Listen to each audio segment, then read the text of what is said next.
with another episode as promised. Let's get this thing going the best way possible. One way or another, Cowboy Nation and beyond. Good morning, good afternoon, and good evening. I hope you got your libation. I hope you got your coffee. I hope you got your time and considerations. Let's load up. Let's mount up.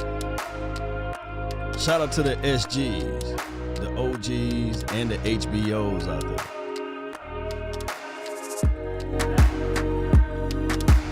Come on. Turn me up a little bit more.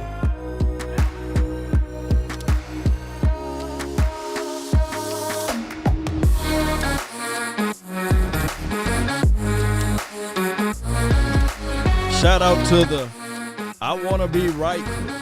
We got a lot of those people out there.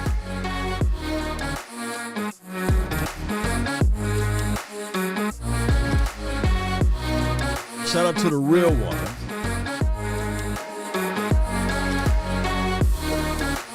Mama said there would be days like this.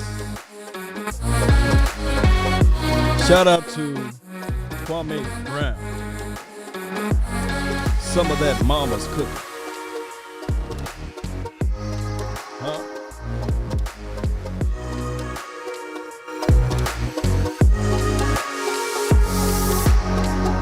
Salute to all of the haters.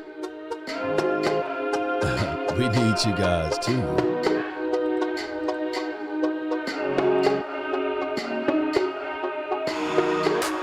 As we set up, be sure to hit that notification bell.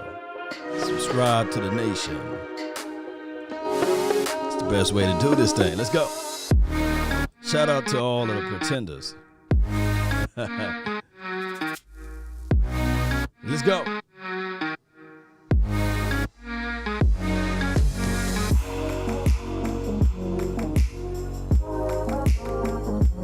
Let's go. Let's grind, baby. Turn me up. Yeah. Come on. You tell them ain't no party like a cowboy party. Let's grind. Let's go. All right. Sheila Neal. Appreciate you. James Worthy. The original.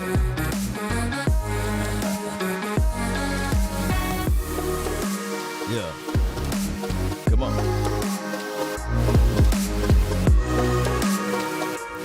Yeah. Sip the truth, all of you guys. Appreciate you. Wesley. Appreciate you for jumping in, being in and part of this thing. Y'all already know how this thing goes. I'm still loading up. Still loading up.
One way or another, let's continue to grind and shine, baby.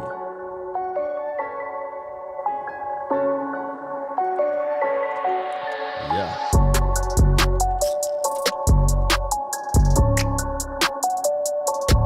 We almost there.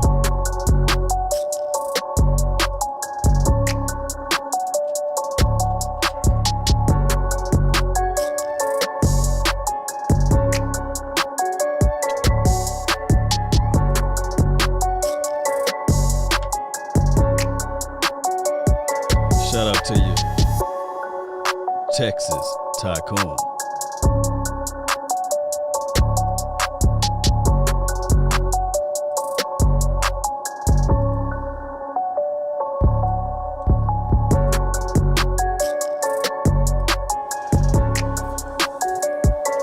Yeah.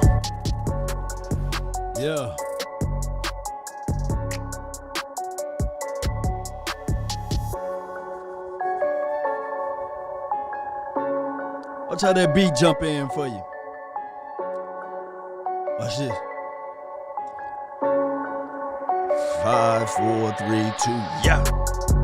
Come on.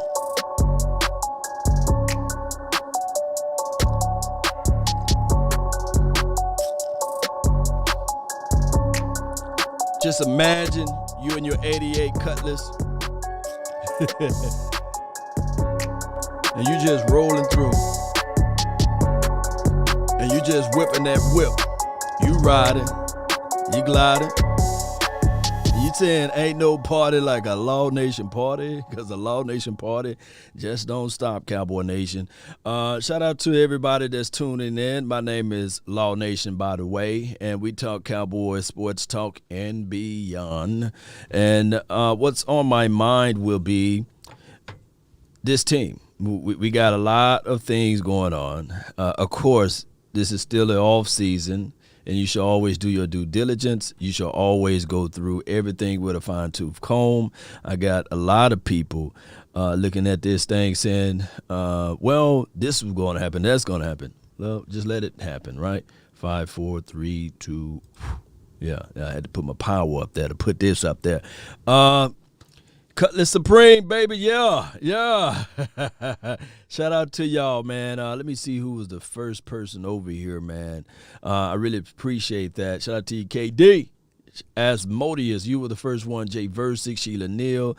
Thank all of you guys. Really do appreciate you all for being part of this thing. Dallas Cowboys Guy 21.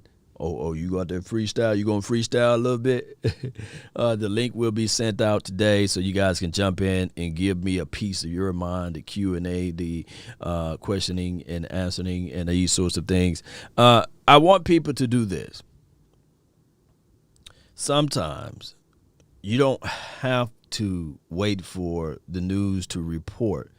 What's understood shouldn't have to be explained. The Dallas Cowboys is not a multi-million-dollar company, organization. This is a multi-billion-dollar corporation, right? And if they have their assigned doctor to check out on some things, will it be wise? And although I know you got HIPAA law, but let's be real with it. HIPAA law is only HIPAA law according to when somebody's want to sue somebody. If somebody want to know something, they can get it. So let's not be foolish. I got so many people saying, well, Law, he's only been checked out by the team's doctor because he had surgery on his said rotator cuff. The Cowboys are not interested. I got land on the moon. Look, people got to understand, this is a multi-billion-dollar corporation. So you mean to tell me if everything checks out and everything is great and wonderful, Dr. Cooper is just going to be hush? Excuse me, but who pays Dr. Cooper's salary? Oh, Jerry Wayne and things. If it's an outside business, that's okay, that's cool. But it's nothing for them to do their due diligence and say, hey, is everything okay with that kid?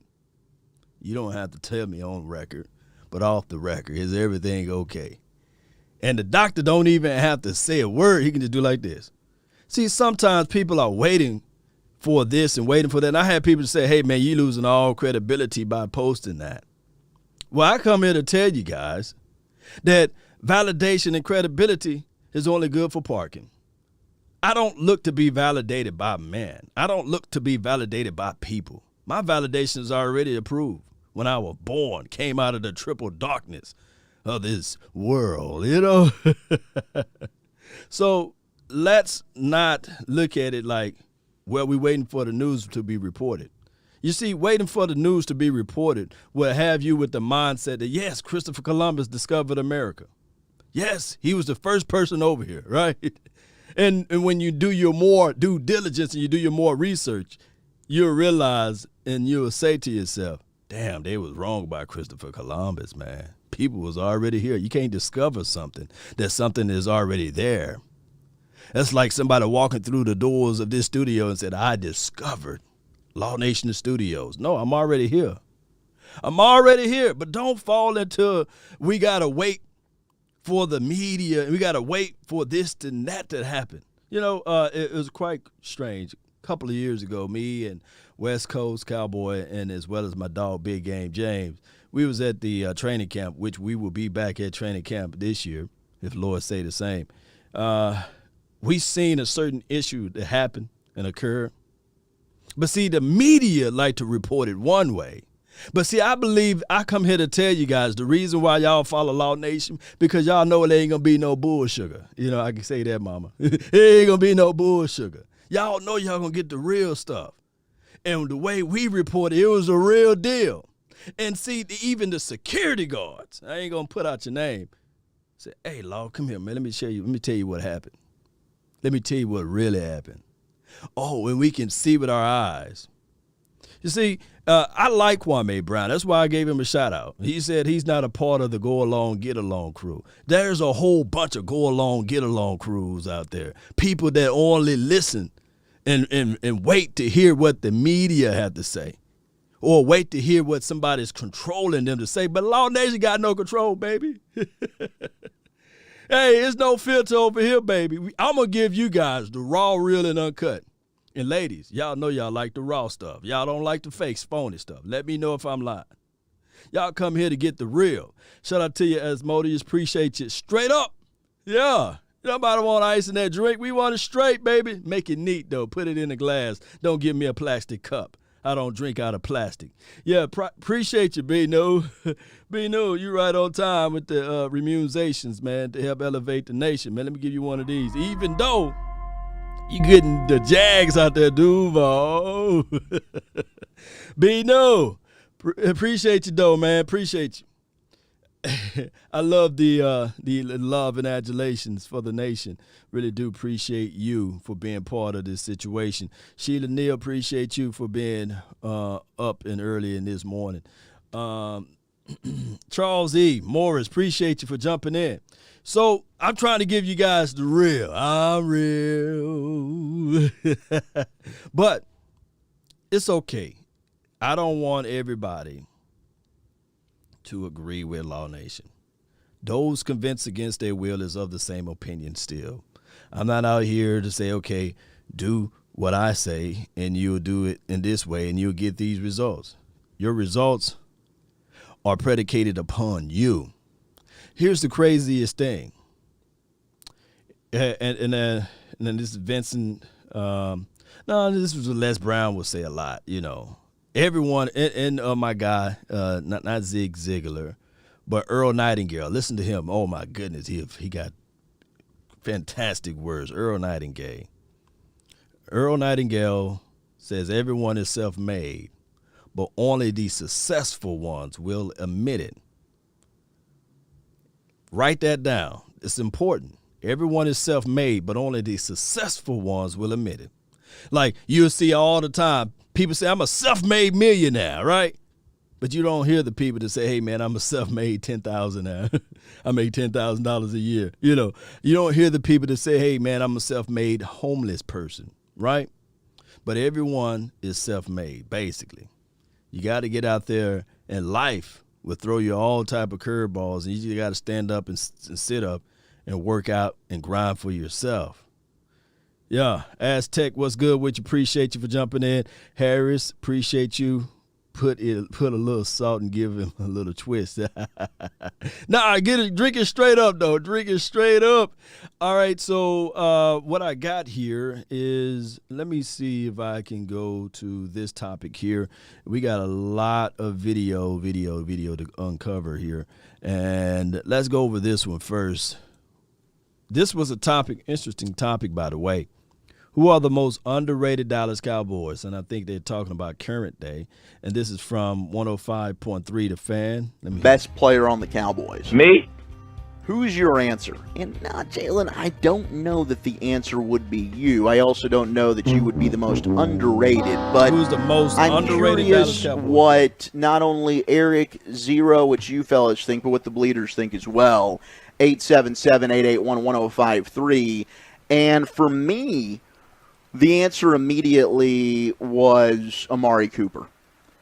I think Amari Cooper, judging by nationally, and I'll tell you why in a second, but also just based on the fan text throughout the last two Cowboys seasons since we've been in this time slot, it just seems like Amari is overlooked, is criticized, and the dude's coming off of his best season playing with four different quarterbacks. And who was the most consistent player offensively last year? Sure, CeeDee Lamb was sexy as heck, but it was Amari Cooper. And Pete Prisco, who I know all the fellas have been talking about with his new top 100 list that's come out on CBS Sports, didn't even have Amari Cooper listed in his top 100 players. In fact, if I were to say, where would Amari rank in your best receivers in the NFL? Would you say he's top 10? Would you say he's top 12? Would you say he's top 15? He's got 18 wide receivers ranked in this top 100, and Amari Cooper is not among the top 18 receivers in the NFL, according to Pete Prisco. I don't understand it. I really, really don't. Aside from him personally not being that kind of diva, outspoken, emotional, passionate, look at me, throw me the damn ball type alpha male wide receiver one, the dude just goes out and produces. And yeah, all right, so Cowboy Nation, listen to me when I say this. How many years, believe it or not, like Ripley's, does Amari Cooper have with Dak Prescott? It's a trick question. Is it 1 full year? Is it 3 years? Or is it 1.5 years? How many years does Amari Cooper, or how many years Amari Cooper and Dak Prescott played together, basically? Because a lot of people think that Amari Cooper and Dak Prescott played together since 2016. How many years? Is it 2.5? Is it 3? How many? We got a chance to see Amari Cooper with Dak Prescott introducing the year of 2018. Is that correct? Well, let's slow walk this thing. Let's slow walk this. Let's slow walk this all the way. I see a lot of people saying 3 years. Jay Versus says 2.5 years. 2.5. This will be 2. This is Sadiqa. This will be 2. Think about it. Think about this. Hear me out. Because a lot of people think, hey, man, he was here for 3 to 4 years. No. In 2018, he came, when we was 3 and 5. Is that correct? Let me know if I'm wrong. I don't want to be the always right guy, but we just having dialogue right now, right? Amari Cooper that year, explosive numbers. We made it to the playoff, flipped the whole entire team. We started off 3 and 5. That was a year that everybody was like, hey, Jason Garrett, this is going to be his last year. But no, that didn't happen because Amari Cooper came, right? That was 2018. That was a half of a year, right? Basically. Because he came right after, I want to say, the Cowboys bye week. And then 2019 was Amari Cooper's full year, right? So that's a year and a half. Last season, Dak Prescott, the 2020 season, They only had a chance in the longitude and latitude to play what? A half of a season. Well, that's not even equivalent to a half of a season. A piece of a season. So if you add one solid year of 2019, and maybe you add the piece of the years in 2018 and the piece of the year in 2020, you got you 2 years out of Amari Cooper to Dak Prescott. 2 years. And on one end, let's break this down. On one end, Amari Cooper was considered a bust, a person who can't catch a cold, couldn't catch COVID if he wanted to because he couldn't catch anything. He dropped everything. I'm just throwing that joke out there. Pardon me for all of the PC people. Hey, just have a little light this morning. So he couldn't catch anything. He was horrible, according to everybody, when he was with the car guy. All of a sudden, he come over here to Dallas Cowboys land, and he elevate his game, right? Not saying that it's Dak Prescott. It was Amari Cooper, right? That's what a lot of people would say. Amari Cooper elevated Dak Prescott, but he couldn't elevate it Carr brother, whatever his first name is. Oh, come to find out, no, it was the opposite way around. Dak Prescott elevated Cooper because he was trash, right? According to everybody, that especially in Raiders land. Somehow, he played the full year 2019. We didn't make the playoff. Of course, everybody know the record. A lot of people said that, hey, on the road, he gave up on plays. He didn't perform, and he didn't do this, he didn't do that. And then 2020 came around. Amari Cooper showed his you-know-what off. Had one of his better careers in 2020 with a plethora of different type of quarterbacks. So heading into the 2021 season, you got now Amari Cooper. This could be his, quote-unquote, third year with Dak Prescott, being on the same page. Sometimes it takes time for the quarterback to wide receiver exchange to become smoothly. And right now, a lot of people are judging Amari Cooper based off of the handful of games that he played with Dak Prescott. Only one season, basically. One true, real long season. Under a Jason Garrett system, Kellen Moore trying to become an offensive coordinator type of groove. So I would say pump the brakes.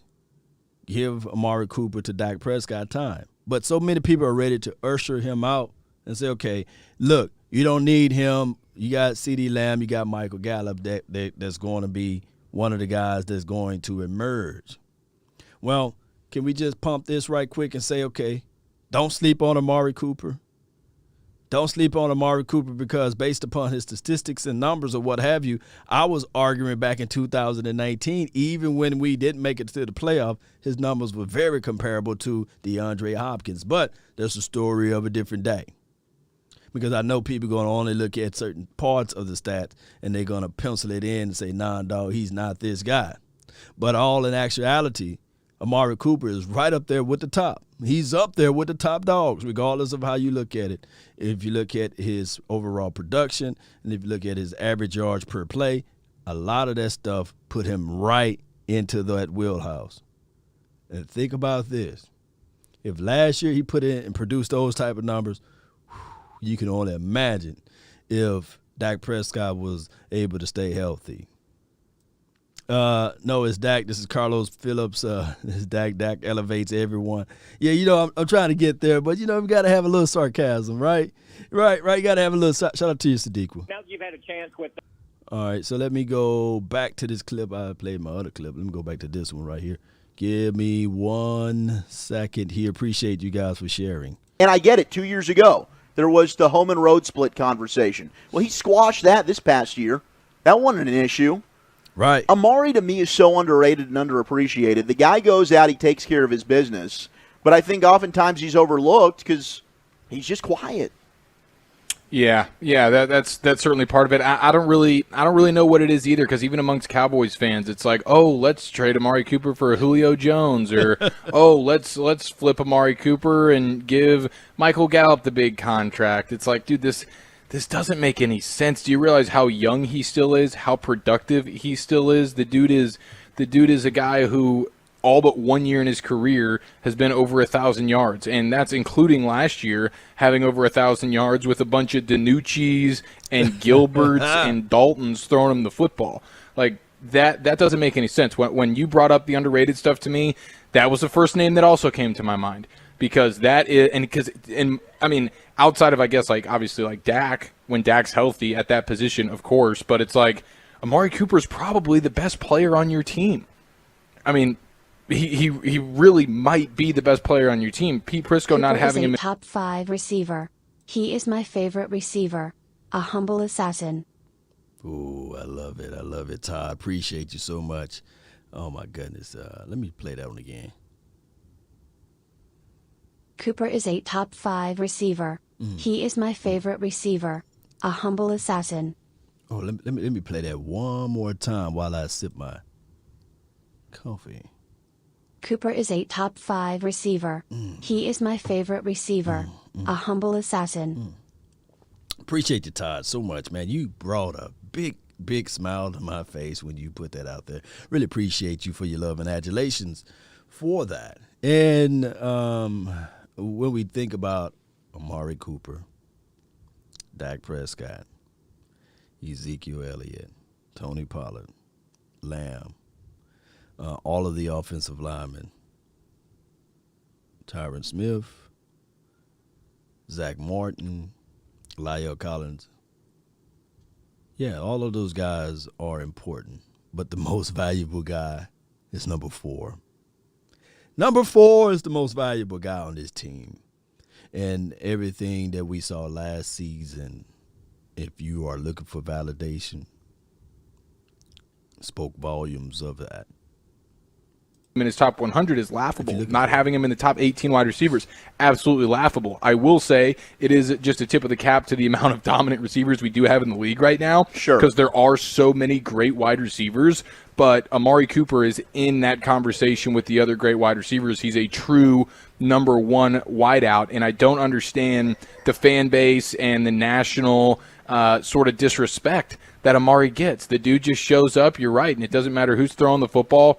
He's there, and we talked about it with Tony Pollard being a home run threat. Like, Amari Cooper has that element to his game. He can take that slant and then go the distance. And so, yeah, I don't really understand that. And then, just for me personally, I mean, I think locally this guy was pretty well renowned last year for what he did, but nationally he's still too small of a name and it's too small of a sample size to really have the name recognition. But Donovan Wilson, what he was able to do on the defense last year, like, for me, I love the dude. I think if you play to his strengths, this is a guy that can be a real difference maker on your defense.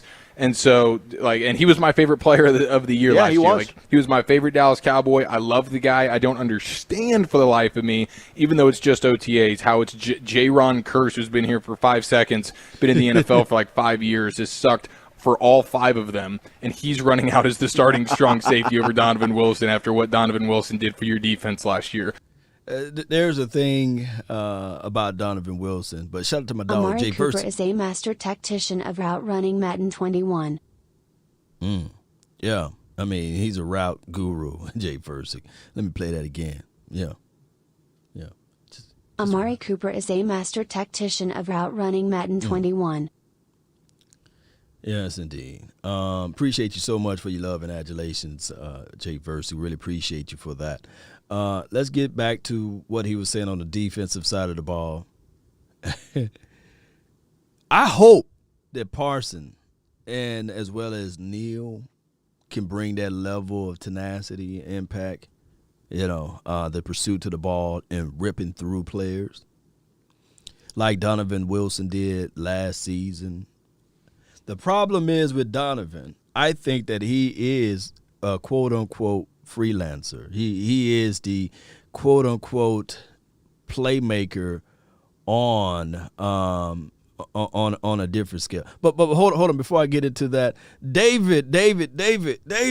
Sorry, I disagree that Cooper is a top 5. Okay. I thought you were saying that Cooper's not a top 5 because I'm about to go into the details of saying, okay, name me the 5 wide receivers that you have above Amari Cooper. But I see that. I'm sorry, I disagree that Cooper is. I see is. I thought you said is not. So we can keep it moving. If you guys would like to challenge that, can somebody put out the 5 or the 10 receivers that you will put in place or in front of Amari Cooper? Just put that in somewhere in the comment box if you are one of those guys to say, and I'll be objective as possible, and I will try to give you guys my thoughts of it without the goggles, right? Without the Cowboys goggles, goggles, I meant to say. I said goggles. Goggles, Google, So let me do this one right quick while I set that up. I just hope and pray that this guy, Keanu O'Neal, Parson, maybe you can throw in Jabril Cox, can bring in that level of tenacity that Donovan Wilson brings to the table. And back to the point, I think that the what Donovan Wilson get issues with, I believe he does a little freelancing. He may not be the most student of the game in practice. Talking about practice, he could be just one of those guys that ball, right? Could that be? Appreciate you, Tonka. Appreciate you. Could that be the same scenario that people said about Dak Prescott? When he was in practice, what have you? Oh, man, he had a horrible practice. He threw about 2 interceptions, and he didn't do this right, and he just didn't spark to a lot of people in 2016. I kid you not, before the blue and white game, people were saying, and this is way back, that Jamil Showers looked better than Dak Prescott in practice. We're talking about practice, right? But when the lights cut on, when it's time to play, you got to say it like that. When it's time to play, these guys show up, and those are the hardest guys to evaluate. People that have poor performance in practice are the hardest guys to evaluate because when the lights cut on, they just metamorph into a Power Ranger. You're not having to play. They metamorph into like a different type of animal, and you'll say to yourself, man, that's a dog right there. Man, that's a leader right there. Because people fail to realize in practice, that's when you're supposed to let it all hang out. That's when you're supposed to say, okay, I'm loose. I'm going to try new things. I'm going to see if I can fit the ball in this window. I'm going to see if I can squeeze and slide and get away with this. I'm going to try to do all I can. And it's harder to try to do that when you are in practice and you're trying to be perfect, when you got somebody breathing down your neck, and you're in a contract year. But this guy, number 4, he pulled it off for almost over 4 years, right?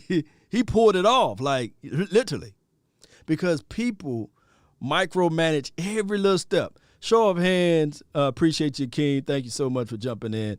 I miss you as well. Time to shine, baby. And Smodius, yeah. Show of hands of the people.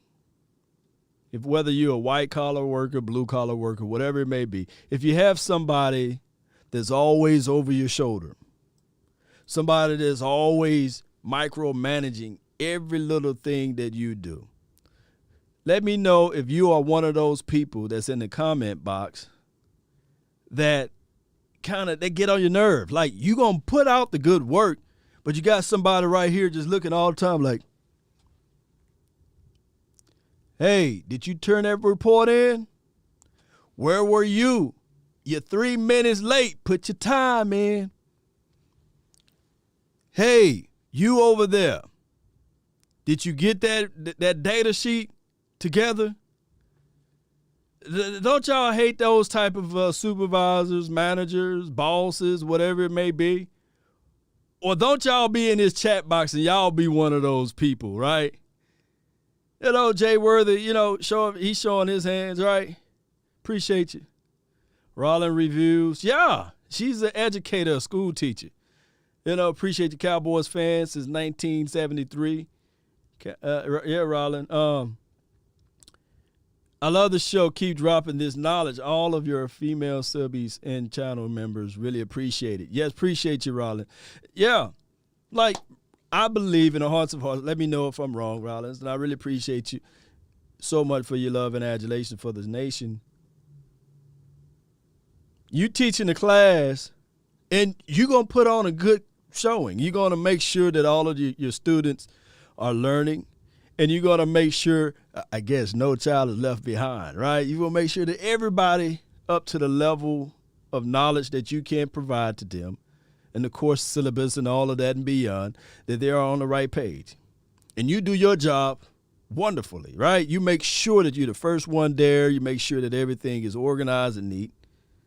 But at some point, if you were one of those teachers that do all of that good stuff, never had a failing student, everybody graduate, everybody does a wonderful job, but all of a sudden a new administrator come in, a new organization come in or take over or control of your team or your school, and every time you coach or whenever you teaches your class, you got that administrator just sitting there monitoring in the freaking classroom with you. I had to make a cuss word, but you guys know what I'm saying.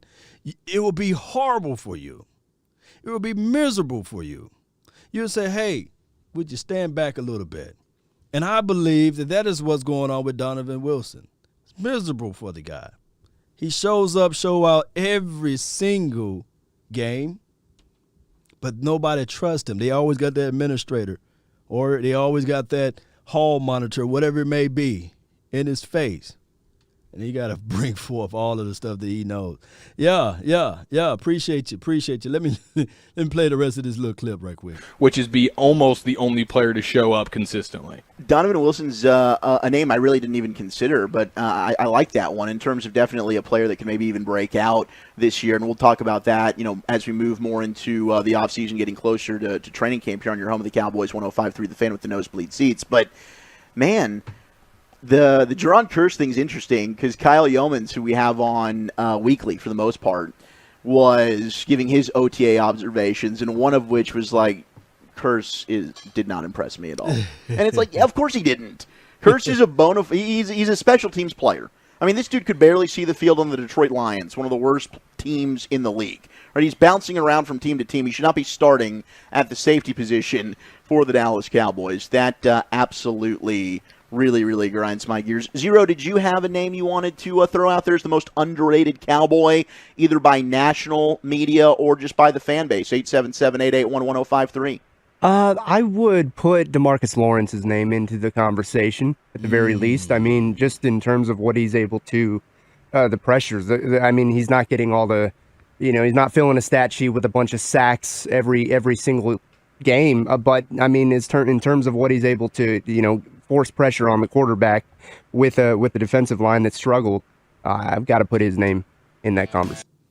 Oh, wow, that's a good nugget there. Demarcus Lawrence, being an underrated guy. Jaron Curse being a guy that's hyped up and pumped up during his OTAs. I think that it's hard. I get it, I think that Donovan Wilson, going back to that conversation, remember we talked about sponsors in the building. Donovan Wilson, what year he was drafted? Y'all let me know, do we have any of the defensive coordinators that was still there or is still that was there that's still here? Defensive guys, right? Whether it be a positional coach or a philosophy that will fit in with Donovan. Now, this could be much to do about nothing because we have yet to see training camp. We have yet to have a preseason game. And it's good when you are a guy from the outside looking in, you can have these speculations, right? But here's the situation. I truly believe that the reason why Donovan Wilson has been overlooked is because you got to do that. You got to hype up the guy that you bring it in. Jaron Curse, I believe, is a George Edwards guy, right? And he played with George Edwards, or George Edwards coached him up when he was in Minnesota, and then he went to the Tennessee Titans. and he fits like all of the measurables that this particular staff love, like the 6'3.5". He's 6'4", give or take, and he's a tall, rangy guy, and that just could be one of the things that they like out of him. He can play down inside the slot, and he got some little redirect there, and he's more fit the mode of a strong safety. It could be. Todd, appreciate you. Sorry, guys. Dang keyboard messing up. Appreciate. No worries, man. You know, it's all good over here. Cowboys media just happy to see a safety who's giving effort. This is Jay Versick. I 1,000,000% agree. I do. Let's all of this play out. But I want the Cowboys to really look into this. And let me do this. And this is very super early, but this is how I think that the starting lineup will be. And I know it's only June 5th, so charge it to my head right now, not my heart. Please don't put this on the shoulders of law, and give me time and longitude and latitude to change my stance on this. And I'll talk about D-Law in a few. But my starting DB lineup, that's including safeties as well as cornerbacks. Your one cornerback, your number one cornerback would be Trayvon Diggs. Any objections to that? Number one cornerback would be Trayvon Diggs. Any objections, right? My free safety as of June 5th, DeMonte KZ. That's my free. That's who I'm lining up as my free.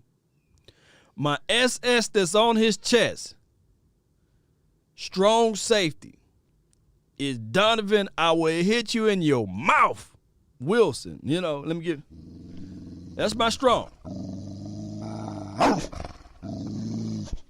Okay? My other quarterback, crucify me if you will. My other cornerback will be Kelvin Joseph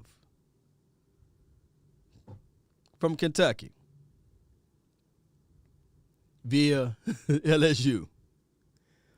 That will be my crew. I like Anthony Get Down Brown as a sub package for the slot cornerback role. Jay Worthy says no objections. Okay. Any objections? You know, because my thing is there will be some growing pains. There will be some hard days. There will be some lean times. There will be some times where you'll say, man, why in the world is this guy playing too aggressive? Or why he missed his jab, and where's the safety over the top? And hopefully KZ can be a good cleanup guy. But Israel and Nation Wright, I really want Israel to come in sub packages for that safety role, and in a pinch, maybe in red zone opportunities, you bring them in for some man-to-man action. And Nation Wright, I really, really, really, really want that 6'4" guy to be groomed as probably one of your first slot corners to be that tall. Do something different. Jordan Lewis, they said they got a plan for him according to the coaches and everything and everybody beyond. Their plan for Jordan Hip Pocket Lewis is to play close around the LOS, play inside the box, shoot, be this tiny version of a hybrid style type of linebacker. And I know I'm using that word casually when I say linebacker. They want him to play close to the LOS. If you have any notion of what that looks like, just look at how the Seattle Seahawks use, what's his guy's name, Adams, God dog, his name is at the tip of my tongue. We wanted him over here. Y'all put his name in the chat box. Yeah. And there's nothing wrong with that, because that's how I wanted them to use him anyway. Jamal Adams, appreciate you, Jay Versick. And I'm not saying, and I know people go say, hey, Law's saying that Jordan Lewis is Jamal Adams. No, they envision a little scrappy guy who does a lot of holding and coverage, but how can we utilize his best traits? And I'm quite sure I'm getting giddy with this. I'm laughing, that the evaluation came from that New Orleans Saints game. And that's probably what I have to do. I probably have to do a film session on the New Orleans Saints game when Jordan Lewis' responsibility was to follow, trail, and cover. Dang, his name at the tip of my tongue. Y'all put it down. That little fast guy, number 41. Put it down. Please put it down so I get it out. His name is right there. God dog. Kamara, what's the name? God dog it. Let me drink some more coffee.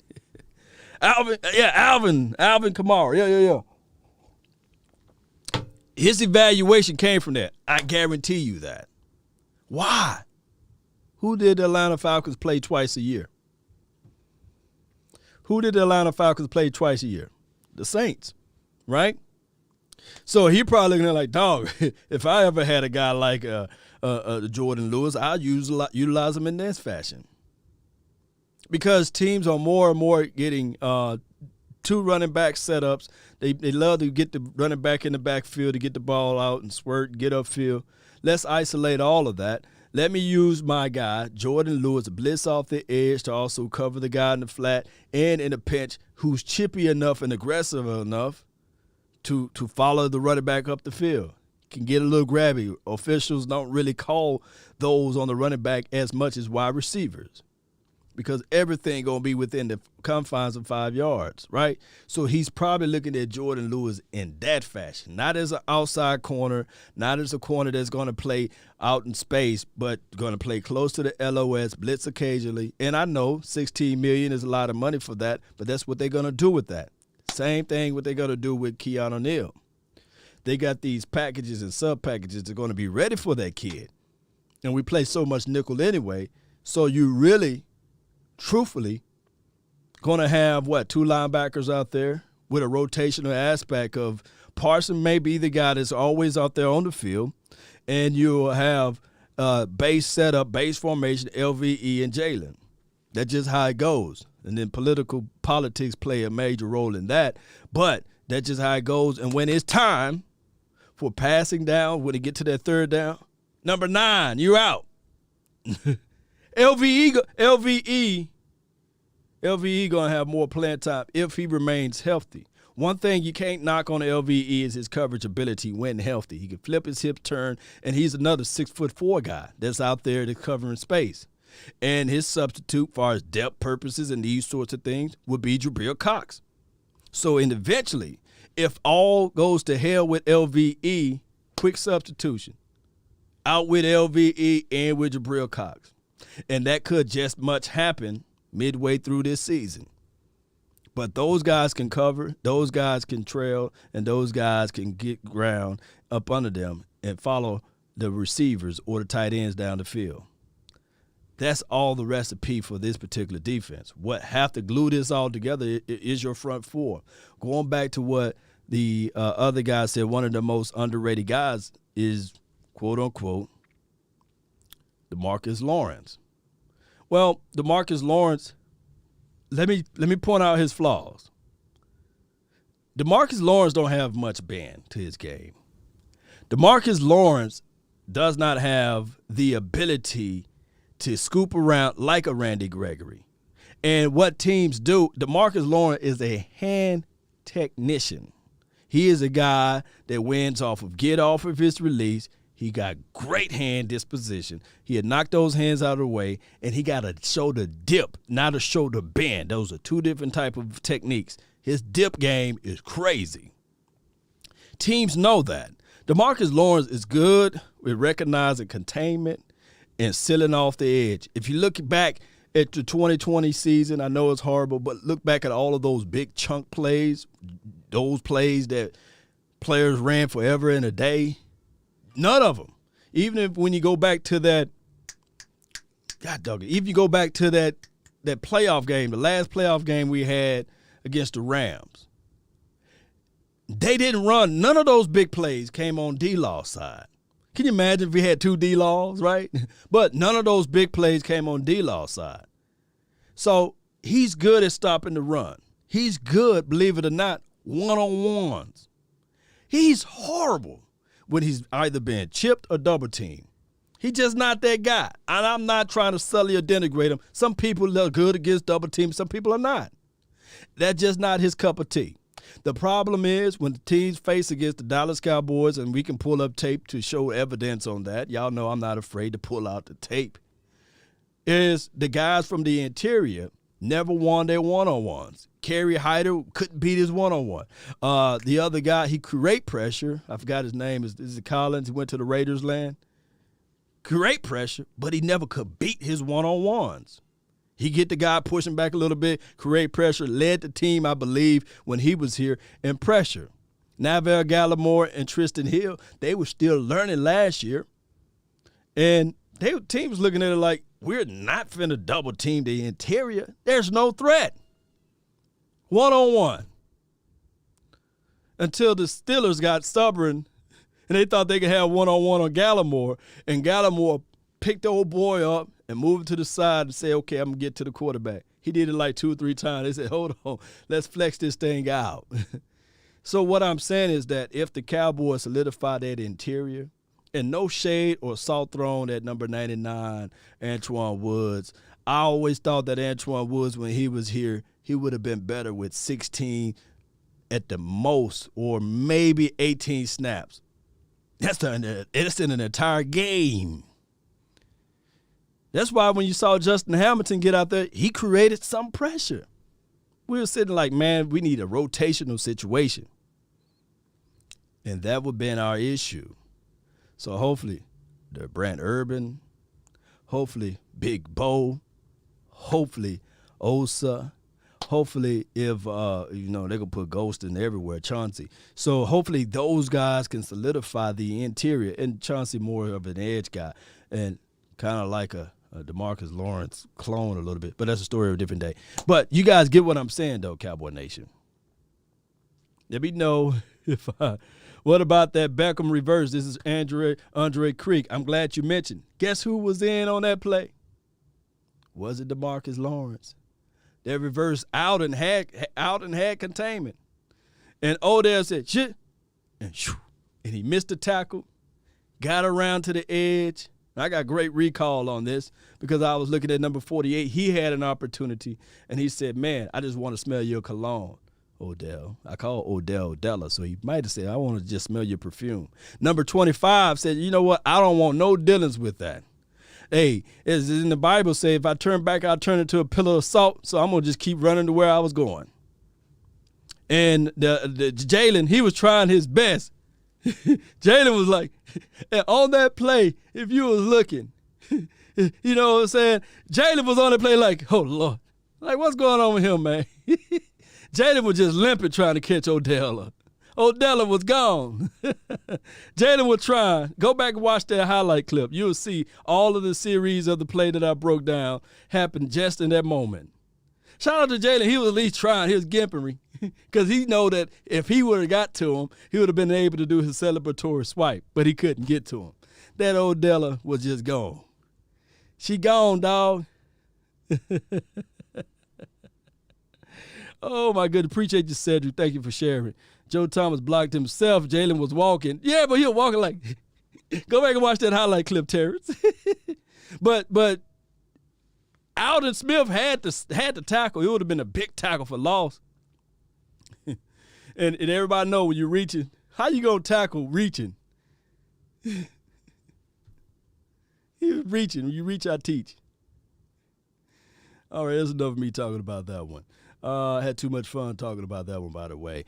All right, so what we got, 11:18. Let's go. Let's continue to grind. Let's go listen to Coach at this moment. Let's listen to Coach, and let me see if I can bring Coach up. All right. That's my sound effect. Parsons and Joseph and some of the other rookies have had a chance to see them and work in with the veterans. What are your impressions about some of the guys in that class, or anything you've seen to this point that stands out? For sure, I've been impressed. Hey, before we go into details, I'm going to have to go get that hat. That's a cold-blooded hat. Y'all like that hat? I'm going to go to the pro shop, and I'm looking for that one. I want to wear that one. I want to get that hat. Coach Cool over there. You see he got the Cowboys gear on. That's a dope hat, by the way. By this crew. of the 8 draft picks and I think 3 free agents that we signed. And I think probably the thing that jumped out to me was the speed of the group. Whether it be in the secondary or at linebacker, you could just really feel that speed, from the perimeter guys. On the inside guys, it's a mature group that we added to the defensive line. Obviously, you feel the size of Bohanna and his strength. Maybe not as much because it's, more of a passing camp. But I have been impressed by Golston, Odigizua. Those are guys we're trying to feature into some pass rushing roles. So I'd say of the group of 11, speed, that jumped out to me. And then for the big guys, let's continue to develop and see what we have with the Odigizua and Golston. But those two inside have certainly jumped out to me as pass rush. Woo!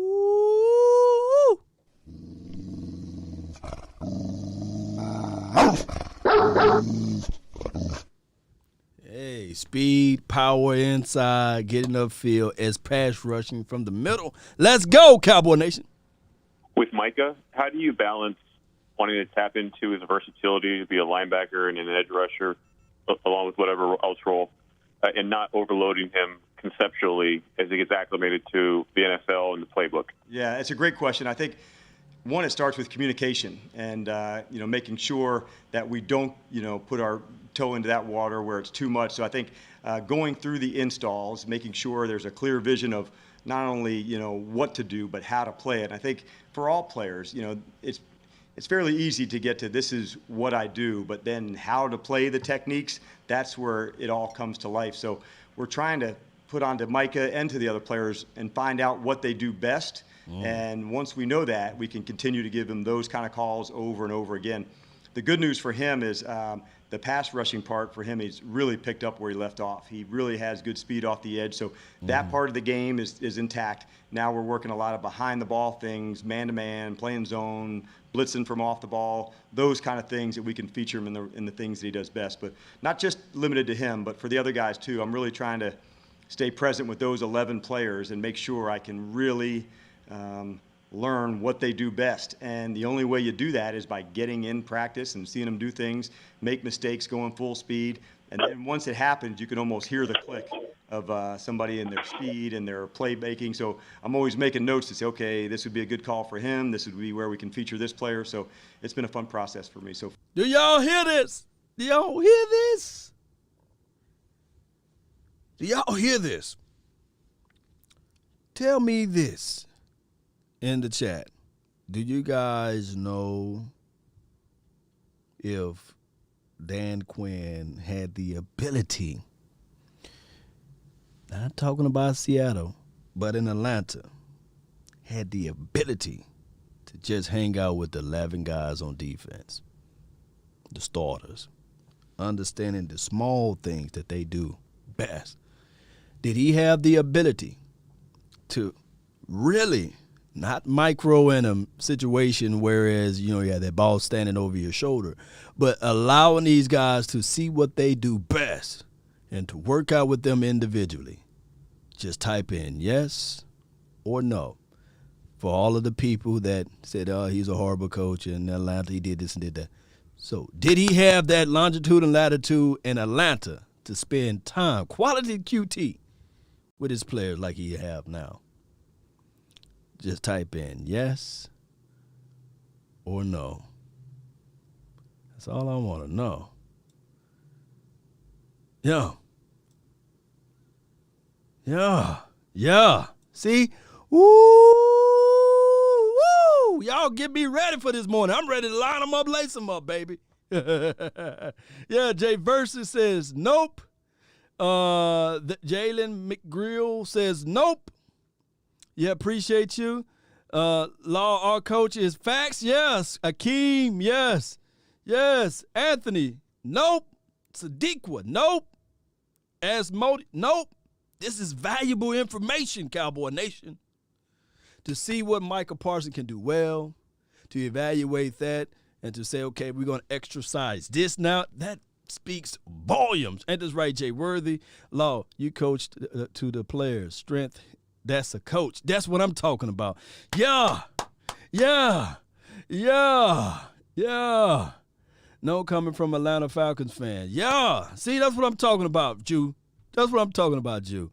Yeah, Jude Talks. Man, y'all go check out his page. You know, he talks sports. Yeah. Yes. See, this is valuable. If anybody think that he had the time in Atlanta to be the head coach, to operate everything, including the player's contract, including the player's personal problems and beyond, and to sit there and say, okay, I'm going to evaluate all of the small things and plus be the head coach, because there's somebody that's going to be left out. The offense and the special team is going to be like, hey, wait a minute, coach. Why you always with the defense? Newsflash. Now he can always be with the defense. Far. Answer my question. Ken, what have been your impressions of Van Der Esch here so far, and why is the weak side spot a good fit for him in your scheme? Give it to me, Coach. I'd say, well, I've been really impressed, not just from the OTA time, but every once in a while you can just see a person that's on a mission. And I think that's what I've seen from Leighton from the time I arrived. To see him, you could just feel the energy and intensity that he was putting into his workouts to change his body, to get strong as he could. Then from then on, the questions, he was, in the meetings, you could feel the urgency to go. And I guess, just a quick story for him. The tackling, like, hey, I want to improve on this spot, and the work that we did and the techniques to do it. Like, it's been so impressive to see him find, little things to work on over and over again to complete his game. He's been very impressive to me so far. As far as the weak side goes, it's just the length that he has. He can play behind a 3 technique, like a big guy like Nev, who can, get onto the block and allows him to scrape and run fast. So those are just a few of the things that he's done. But from the linebacker side, with both Leighton and with Jalen, I've been super impressed with these guys from their leadership. One of the words that comes to mind for me for those two has been selfless. And that part, taking the new guys under their wing, this is how we do it, this is where we go, their camaraderie, that chemistry. Not every team has that, and it certainly don't have it at every group that has a lot of competition. But to see that from guys like them and Keanu Neal, it's been very impressive to see what kind of teammates those guys are to the new players, a guy like Jabril and Micah, who are entering into the NFL for the first time. And I think if you look back and ask people what would you have paid to have somebody, take you under your wing and help you on your first year, most everybody would say just about anything. And so to see a guy like Jalen and Leighton and Keanu take some of these younger players under their guidance and coaching them when we're not, I think it shows a lot of who they are. And that's why I thought selfless comes to mind for those guys, thinking of themselves less. That came to mind with Jalen and Leighton so far. Man, that's some good brotherhood right there, man.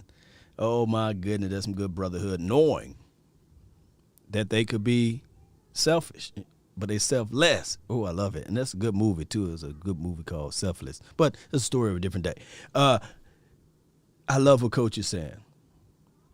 I flat out do, Cowboy Nation, because of the fact that these guys, Leighton Van Der Esch, as well as Jalen, could be looking at it like, oh, hell no. This guy, you want me to coach up a guy that's going to replace me? Nope. And sense of urgency plays a pivotal role. I recall when I was in high school, heading into my senior year, there was a big responsibility of me to make sure that I maintain my captain role, make sure that I don't let the guy that's under me outperform me. But sometimes you will see that, man, this guy right here, he's just naturally gifted. He's just faster than me, by the way. He's just going to be better. And there's 2 ways that you can look at it. You can sully and set up traps, right? You could be that person to be having maliceness in your heart, a stone heart. Or you could be like, man, let me give this guy all of the ingredients that I've got from my coach and the things that I've learned so that his road and his pathway will be better, so that his career will be better than mine. And it takes a person that got true leadership to understand that. And I tell people all the time, when you enter into the NFL, from the draft perspective, you're not a finished product. There are many and many of players that came into the NFL that developed into a absolute beast, a monster. Year 1 Terrell Owens was not the same as year 4 or 5 Terrell Owens, and I hate to use Terrell Owens as an example, but that's true. Y'all remember Terrell Owens for the 49ers when he had the bracelets, braces in his mouth, I meant to say. You know, he caught that pass in Green Bay. That was like a wake-up call for him, right? Or let me flip it over to basketball. I don't think that Michael Jordan would have ever beat the Detroit Pistons if he didn't reevaluate his plan, if he didn't reevaluate the game. And, of course, the NBA helped him out with some of the rulings there. But he had to get bigger and stronger. Y'all let me know, any Detroit basketball Pistons fans out there, they would say, man, we beat the heck out of, I'm trying to keep it PG-13, of Michael. He tried to go in there and lay up and said, boop, slap him, punched him. And then when he became a bigger dog in that fashion, he had to further improve his game and reevaluate. Y'all remember the fadeaway? Jordan had to develop that shot because he no longer could go through. He could still dunk it on and go through the air, but he had to reevaluate his game. I say all of this to say that LVE, look, what Coach just said, scraping, playing behind Neville Gallimore, understanding that, okay, now I'm trying to work on my tackling, putting on extra body mass, eating better, proper foods. Not calling Leighton Vander Esch Michael Jordan, by the way. But what I'm saying is, collectively speaking, that this kid reevaluated himself so that he can become better, just like Jordan did. And some of the other players that we can go on and on and on and on about.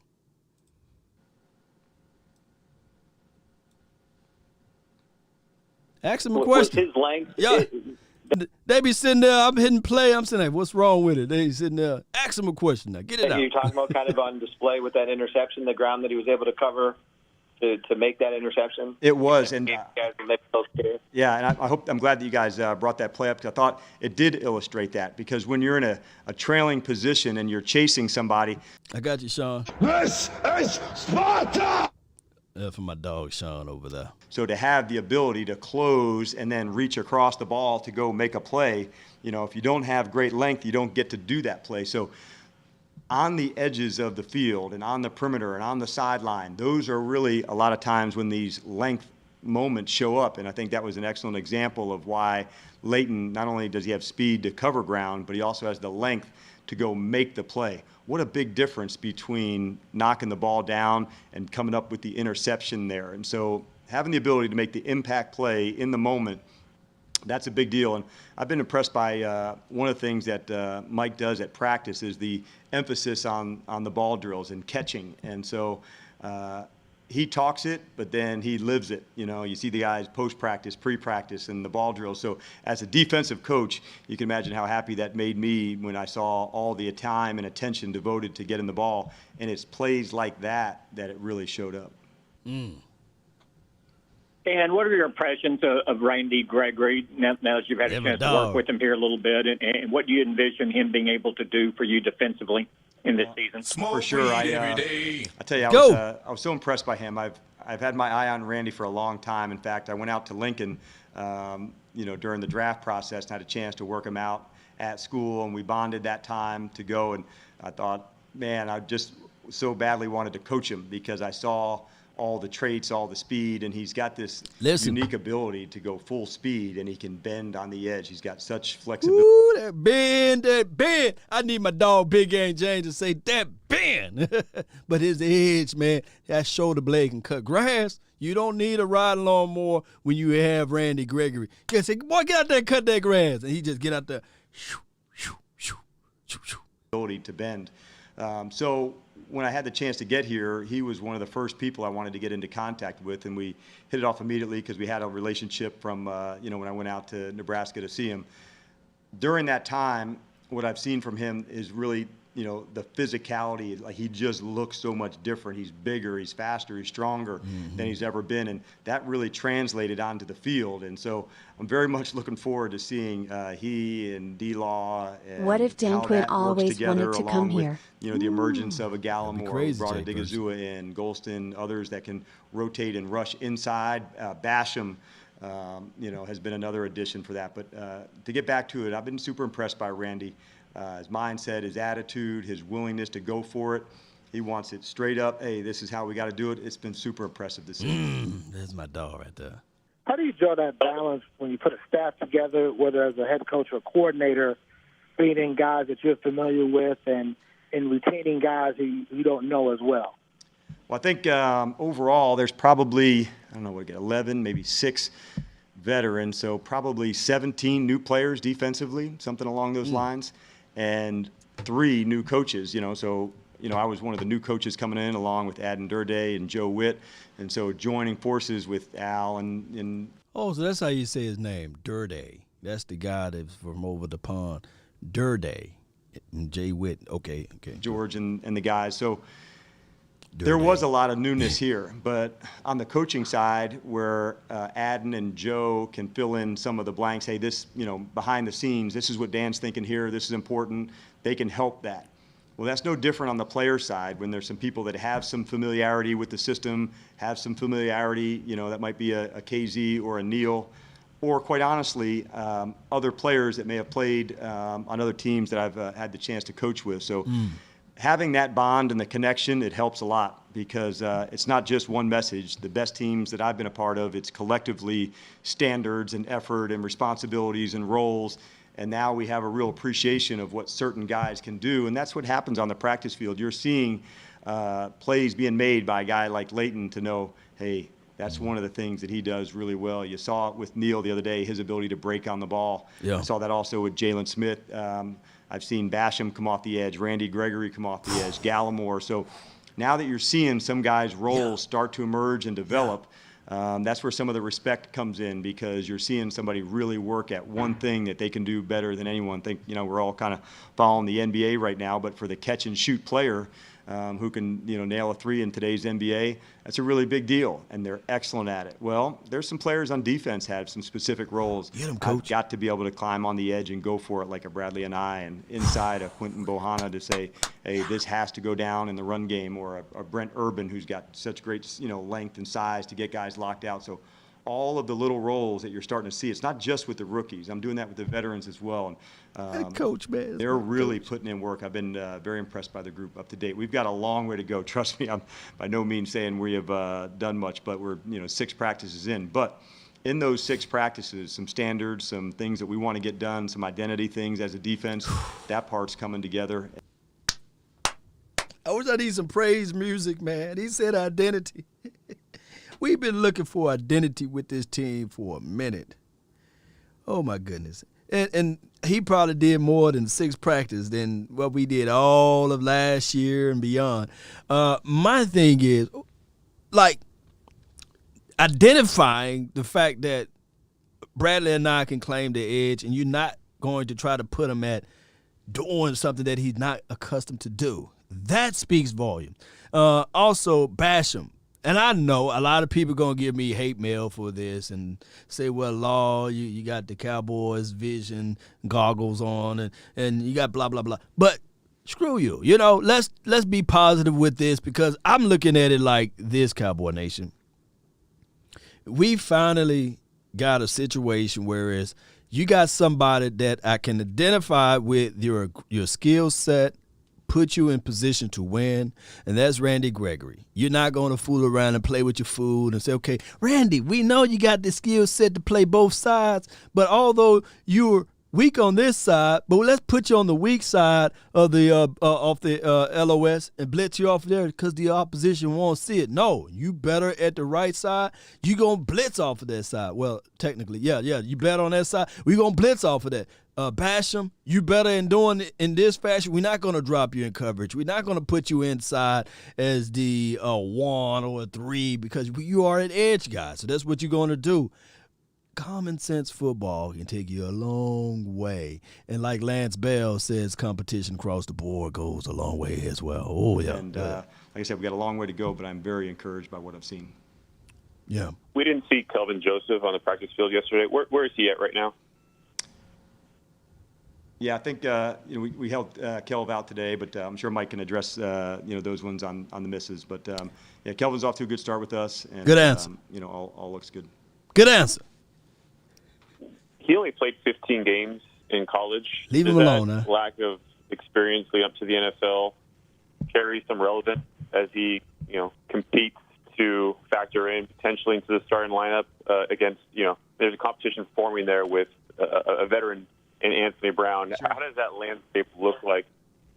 Yeah, it's a great question, and talking about, and it's not just with him, but at a corner, say like his, limited time, and real reps in the game. You're right. It's not as high, but I would say Right. the good news is, What's the good news? for him during his, short time at LSU, also getting a chance to guard really good players and go battle in practice to go, and then over to Kentucky to get, real starting experience in the SEC. That certainly helps. But as the transition to the NFL, it's not one size fits all. What I can tell you, I've been impressed by his work. I've seen the speed, the quickness. So we're trying to get through those things fast. The nice part is when you play for the defense here, you get a chance to guard some pretty good guys over on the other side. So he'll be tested, here in practice and of course in training camp. And I couldn't think of a stronger group, for him to test and try things. Like at practice, it's kind of where we make us. And I want to stay on the line of scrimmage as long as I can. I can use an offhand jam. I can play this player from off. And so having some of that information is important. And that's why, like, having a guy like Al Harris in your hip pocket, it's a great thing for a guy like Kelvin. You learn, man. They're going to put that kid in the water, sink or swim. I think somebody in the comment earlier, you can repeat the comment, and you said that, Lawrence Taylor, they put him out there that rookie year. Get out there. Kelvin Joseph, rookie year. Get it out there. There will be some growing pains, but newsflash, you got to go against Cooper, Gallup, Lamb, Simi Fehoko. You got to go against, who I'm listening to, T.J. Vasher. You got to go against Brandon Eagles. You got to go against all of those guys. So it's the Joker clap like that. Joker. Dan, we're hearing your players a lot talk during the play, during the pre-snap reads and things like that. How important is that communication from all three levels as you guys are building this thing to know that everybody's gonna be on the same page by the time the ball is snapped and everybody can just play? Yeah, there's pre-snap communication and post-snap communication, and the best of the best teams have both, and it's really loud and really in control. And here's why it can really function: not just doing your job, but knowing, hey, this call, these are the things that we do. But it can also tell some alerts about the offense and what they likely could do by a split or a formation or a back set or a stance of an offensive lineman. So once you're able to get into those triggers, you can almost be ready to play that play. Now, if they do something else, that's okay. But the amount and the volume and the intensity of the communication, it's critical, because if you're going to take a shot, you better have all the information that you needed to go make that play. Because what you don't want to do is, I thought it was this and I just took a shot. Like, that's BS. That's not playing good, sound technique football. So for us, we're going to work like crazy to get that part of our game in order. It's good that we have some, crowd noise there. There has to be hand signals, so there's verbal, nonverbal. And what's nice to see with this group is they're having a blast coming to work together. And in the locker room, in the meetings, out in the practice field, you see that connection joining and happening as it's going. So the communication pre and post snap, it's not there yet, but we're making progress on it for sure. We didn't have the luxury of having social media when Coach Zim was here, or Wade Phillips. He never was the defensive coordinator here, so he didn't have the longitude and latitude to just break down just the defense. When was the last coach we had to be this technical that spoke this type of language, Cowboy Nation? Because when Rob Marinelli was here, let me know when you ever heard Rob Marinelli saying, okay, these type of verbiages or this type of language. Rob Marinelli would have been like, oh, how do you feel about Randy Gregory? He got banned. He got speed. Racing lizards. And you say, well, what do you feel about Demarcus Lawrence? He's good. He's good. Good hand technique. He's good. And that was the substance. That was the defense for the Dallas Cowboys. And last year we had all of these press conferences and things like that. Can you guys just hit me up on Instagram or put it in my Twitter DM or Facebook and post me the clips where you're seeing Mike Nolan breaking down the defense in these type of ways. Yeah, BD great. Yeah, I would agree. I agree. Parcells, if he was like one side of the ball guy, because I know he's a one side of the ball type of person, but if he was able to just be on one side of the coin with the Dallas Cowboys, woo, it would have been crazy. But he had multiple things going on, and for the time that he was here, he employed a lot of guys that went on and became head coaches. You can't find me a Jason Garrett tree. I think that the only tree from Jason Garrett would be Kellen Moore, and Kellen Moore is more of a Scott Linehan type of tree, right? Branch, fall off of his type of lineage. So that's how you rate coaches too. Like, who do they produce? Like, who came out of their system, or what system they came out of? And that's just how it goes. Now, Dan Quinn, he's still, we'll see what's going to come out of his system and his philosophy, but he's part of what Gus Bradley and all of those boys that was ahead of him. So we'll find out down the line, but I love what I'm hearing out of Dan Quinn. I know we have yet to play a game yet, and there will be some rain with this sunshine. There will be some games where I'm going to give him the full mantle of all of my, angry episodes too, and my rants. Like, Coach, why did you do that? But that's the process of playing football, right? We're going to get mad at him. But right now, he's showing us that he's capable. Yeah, speaking to that, there was a lot of frustration on this defensive group a year ago. Have you noticed or kind of seen an appreciation for them getting back to a scheme that it seems like many of these guys are saying they're a lot more comfortable in, what you tend to teach and what you like to coach? I can't speak, from the past. I can only speak from where we're at. And I would say the communication from where we started to where we're at today, it's improving. But there's a whole nother level to get to on the communication. But I can only speak really, on the group that I've been with, when we started, how many ever weeks ago, 6-7 weeks ago to get rolling.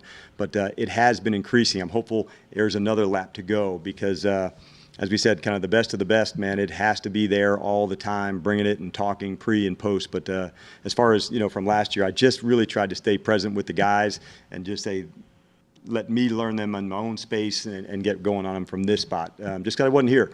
I had my own frustrations to worry about and talk through. So I certainly, came in ready to go and attack, what our 2021 defense would look like. Yes, indeed. Todd Bowles, I appreciate you. Lance Bell. Was Todd Bowles part of Parcells' tree, or was he part of Wade tree? Y'all let me know. Y'all let me know. Because Todd Bowles is pretty good, and he did a wonderful job last season, by the way. Great guy. Great guy. Great guy. Great guy. Let's finish this one up.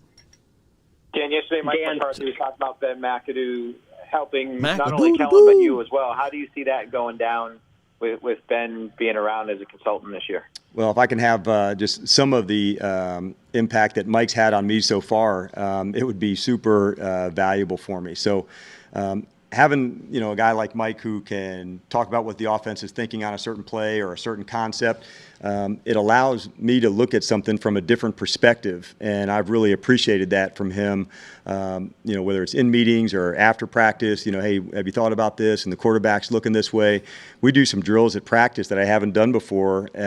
That's totally, designed by him. And that's been a big deal for me defensively to learn some new things, how QB's looking at a different situation. So not just the players are learning, I have too. And so the fact that Ben's been a part of that system with Mike, can look at it from the offensive side, that's what I hope to get. Basically, I want them to look at us and how they would try to attack. I don't want them involved on the self-scout defensively. I want to say, how would you go after us based on what you've seen? And so that's what I've met with Ben about. And but Mike kind of gives me that on a regular basis. But I'm looking forward to doing that with Ben as we get during the season. Ooh. Hey, can somebody do a quick research for me? Between Quinn and Mike McCarthy, Can y'all put down the Super Bowl experiences that they got, whether or not they won or lost, or whether or not they was on a quote-unquote assistant coach or just in study?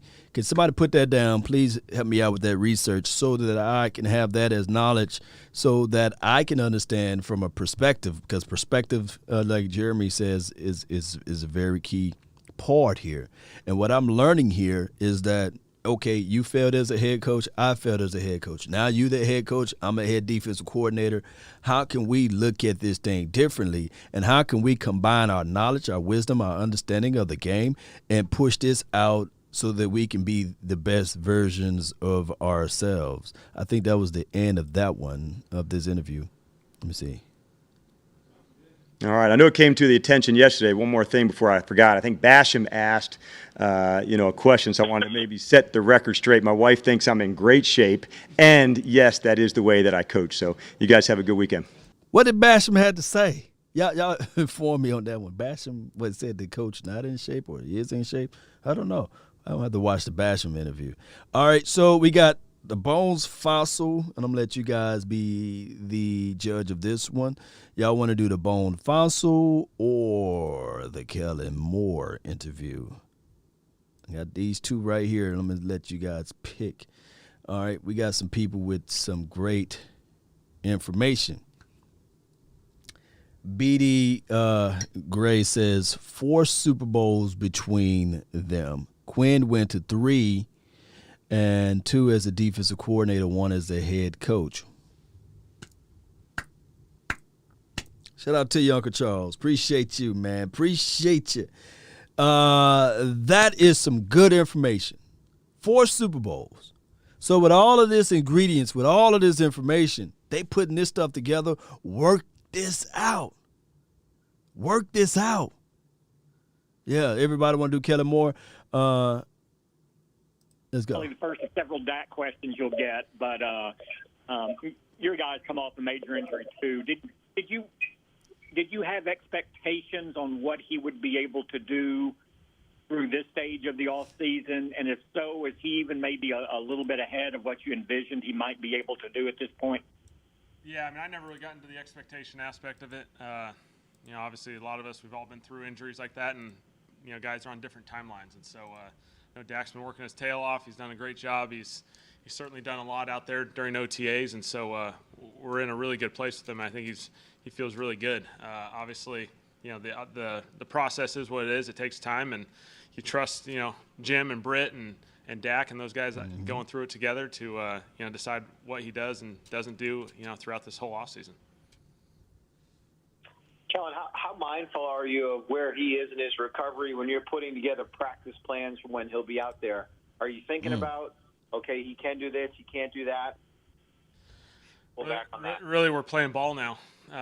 You can ask Dak. I mean, he's ready to just go play football, and obviously, if they need to limit him in any regard, they do. But we're playing football, and we're playing football like Dak's always played football. Good question. Y'all scared to ask that man the question? Ask him. How does Zeke look to you so far? Great. Zeke's had an awesome offseason. He's looked great out there. He's got total command of the whole thing. He's been great. Does he look leaner, in better shape, anything like that to you? He tells he's done anything different in that regard? Yeah, potentially. Obviously. I think he looks really, really good out there. I mean, just fast, crisp, in and out of things. He's looks really good, and we're excited. I know in the past he's talked about working on his being used as a receiver a little bit more coming into each off season. Was that an emphasis with him again this year, or did he emphasize something else in his game coming into these OTAs? Really, in general, for all of our guys, I think it's versatility this offseason. Again, we have the fortunate situation of having a lot of continuity on our offense, and so guys being able to line up different places, play different positions, that's only going to help us because you're going to need guys to play different spots throughout the season, and it's also going to give us an opportunity to potentially create matchups and opportunities for guys, in the run game and the pass game. Mike was talking yesterday about the jump that second-year players make, and and CeeDee Lamb falls into that category. What have you seen from him, differences in him than maybe what you saw as a rookie and just where he is right now? Yeah, obviously we all know the player, how talented he is, and really I think it's just a comfort level. Coming back, very much a lot of the same structure and system that we had last year. He's able to play fast, and again, like all those other guys, he's able to start lining up in other positions. Obviously, last year was unique, limited offseason, limited training camp, and so certainly he played a lot in the slot. But he's a guy who can play all over the field, and we're going to do that with all of our receivers. We're going to get them all lined up in different positions, and it'll be an opportunity for all of them.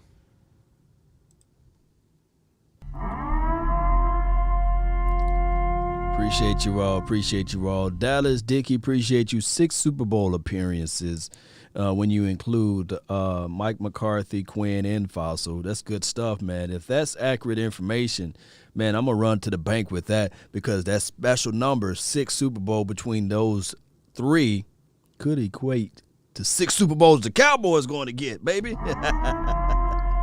Oh, my God, man.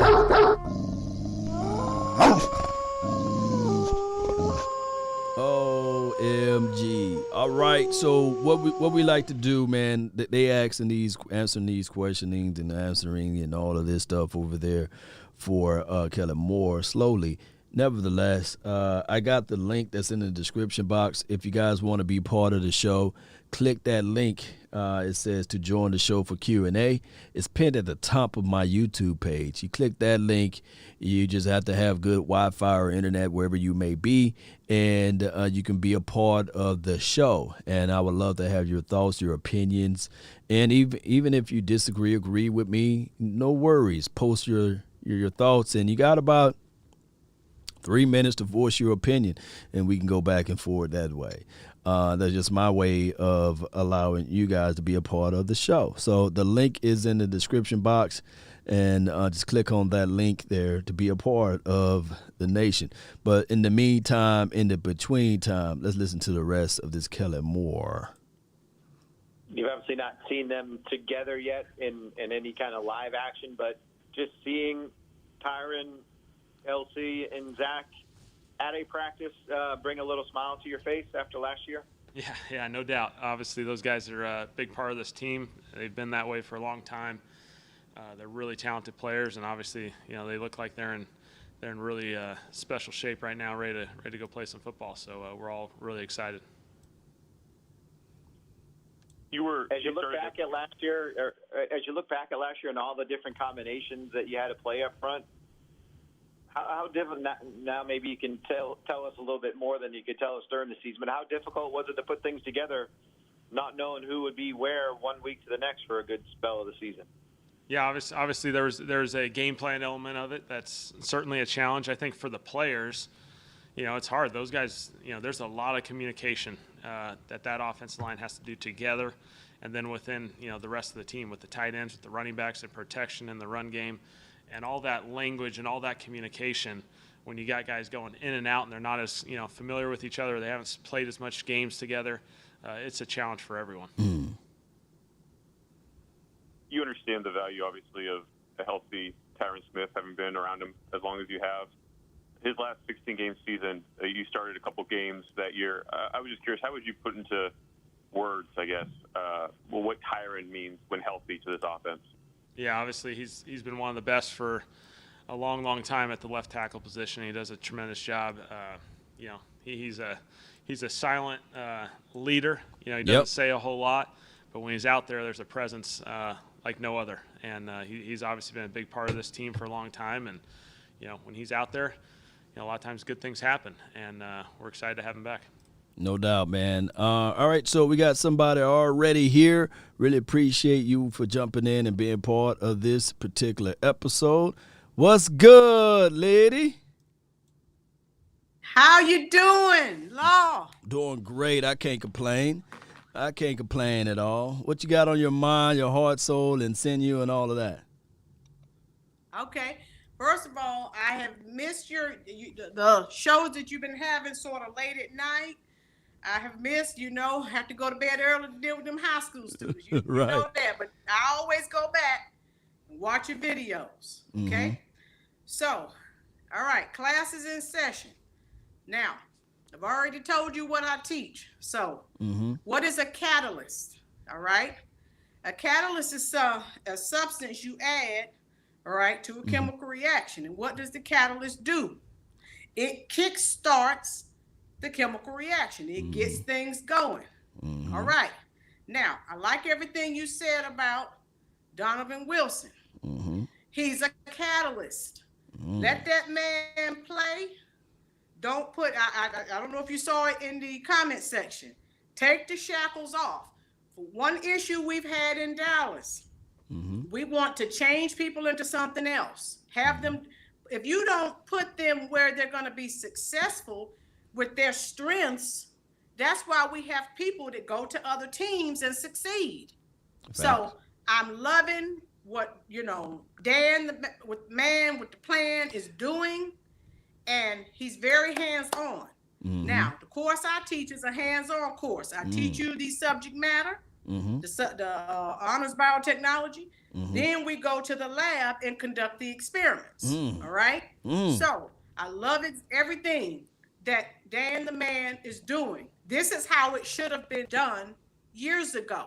Facts. Okay? So, these coaches we've had in here, they've been doing things the same way for 100 years, not willing to change. That's why we've gone nowhere. The last time we won a Super Bowl, I was actually in graduate school.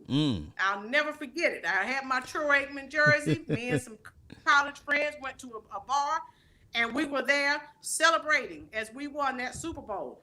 So again, if you're not willing to change, okay, and I'm glad we're getting away from that mindset of this is how we've always done it.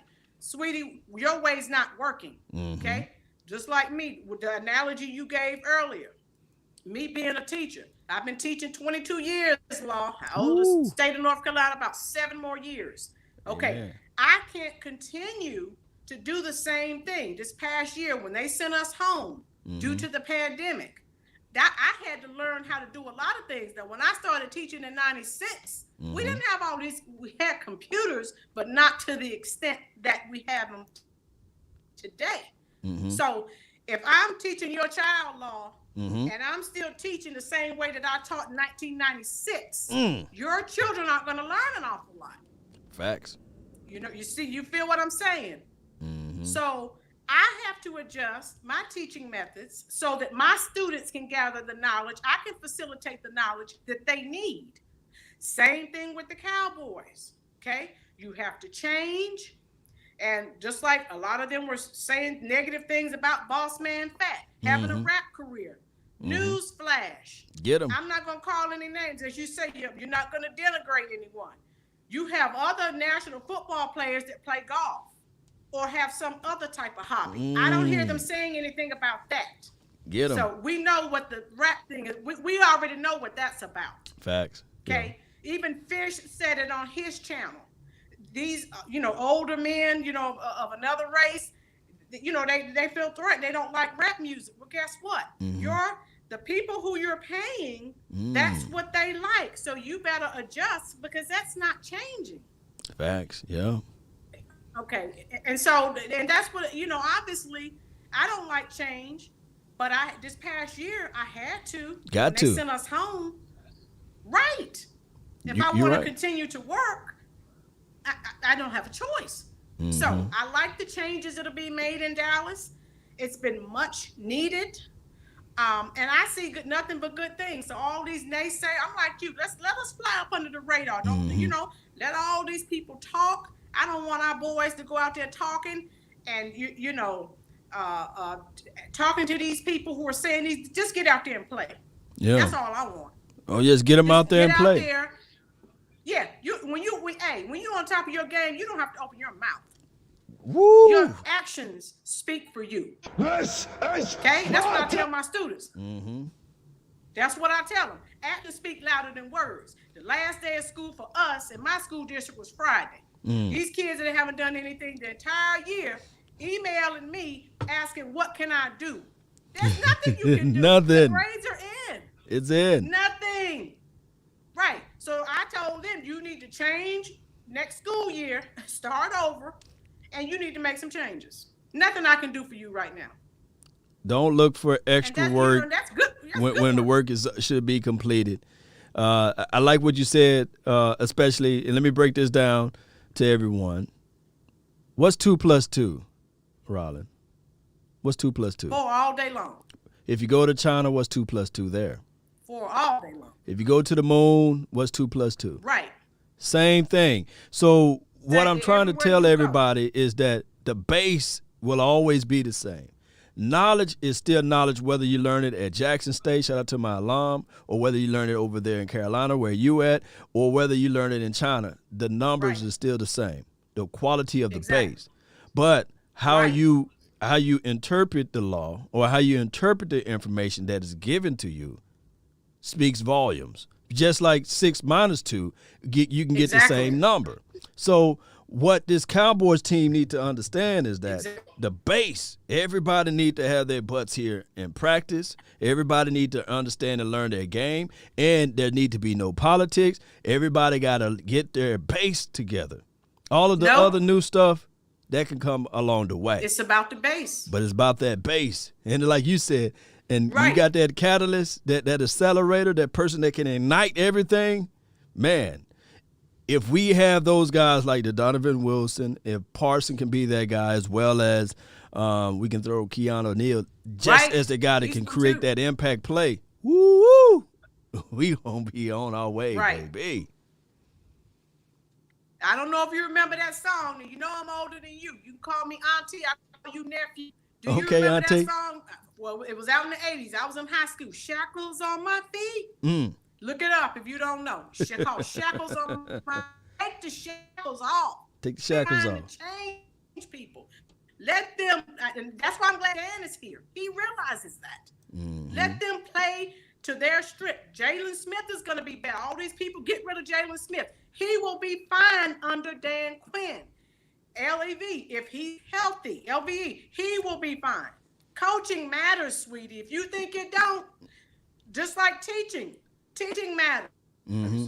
Okay? You get some sorry person in there just collecting a paycheck and not teaching the students. Look at those scores. That's going to tell you all you need to know. They didn't do their job. No doubt. No doubt. Coaching matters. And for these Y'all people write who are that upset down. with some of the people we chose in the later rounds. Newsflash. It's called coaching up. Coaching up. Dan Quinn is the man that can do coaches we had in the how to coach up. Yeah, we have plenty of people with talent. They did, and some that didn't. But some that didn't went to other places and they were successful. It's coaching, sweet. Coaching matters. So all you need to get a t-shirt. Coaching matters and put 3 exclamation points. Coaching matters. I'm gonna have to figure that out. Yeah, y'all go out there and make that t-shirt, and also y'all go out there and make that shirt that says "We winning in Dallas." And let's go. I really appreciate you so much for jumping in. Do you want to tell people about your channel and where they can find and follow your information? Auntie, you still there? Yes, sir. Oh, can you tell people how to find and follow your channel? It's Rollins Reviews. I'm still here. Can you hear me? Yeah, it's a little choppy, but yeah, go ahead. Yes. Type in Rollins Reviews. That's the name of the channel. I review books that I read. Now I'm traveling a lot to sites, so I do a lot of Black history. I upload videos of places that I'm going. So that's mostly what. I also, with me being an educator, I teach a lot on people buy home. I help people get jobs, so I do a little career consulting. So yeah, I have that information on my channel, Rollins Reviews. Appreciate you so much, man. We all love your auntie. If you need help finding a job, thank you, nephew. Keep up the good work, baby. Stay away from the naysayers. It's all about empowerment and encouraging each other. And that's what I'm trying to do. I do that with my students, and I'm trying to do that with you every time I catch you. Most certainly. Appreciate you. Let me give you one of these. Woo! What a wonderful call. The Illuminati, they try to hate and try to scramble the message, but y'all got it. I know y'all got it. Just rewind it and decipher it. Hey, I just had the auntie to call in, right? Now we got the uncle finna call in, baby. Yeah, let's get this thing going the best way possible. Lay, what's up, man? What's good with you? Man, what's happening, man? Oh, man, what's happening? It's your world. It's your world, Unc. Man, let me tell you something, man. Sorry I ain't been on the thing, man. I've been trying to help my daughter, restart her life, get her life restarted again. So she good now. She good now, and I got all that taken care of. But man, I miss you, bro. And that's all I can tell you. I miss you and your family. And I miss my Cowboy brothers and sisters. But I'm back. I'm gonna be reposting my video, and it's gonna be late night after dark with Uncle Charles. Appreciate it. When I put it on there, y'all will know, and I'll let y'all know when it posts.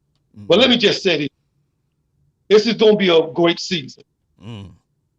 It's gonna be a great season. I think that the problem being with this whole thing is that we've been expecting more than what we was gonna get each year. See, our expectations get so high, and then the season will go right, and then we go right down to the bottom.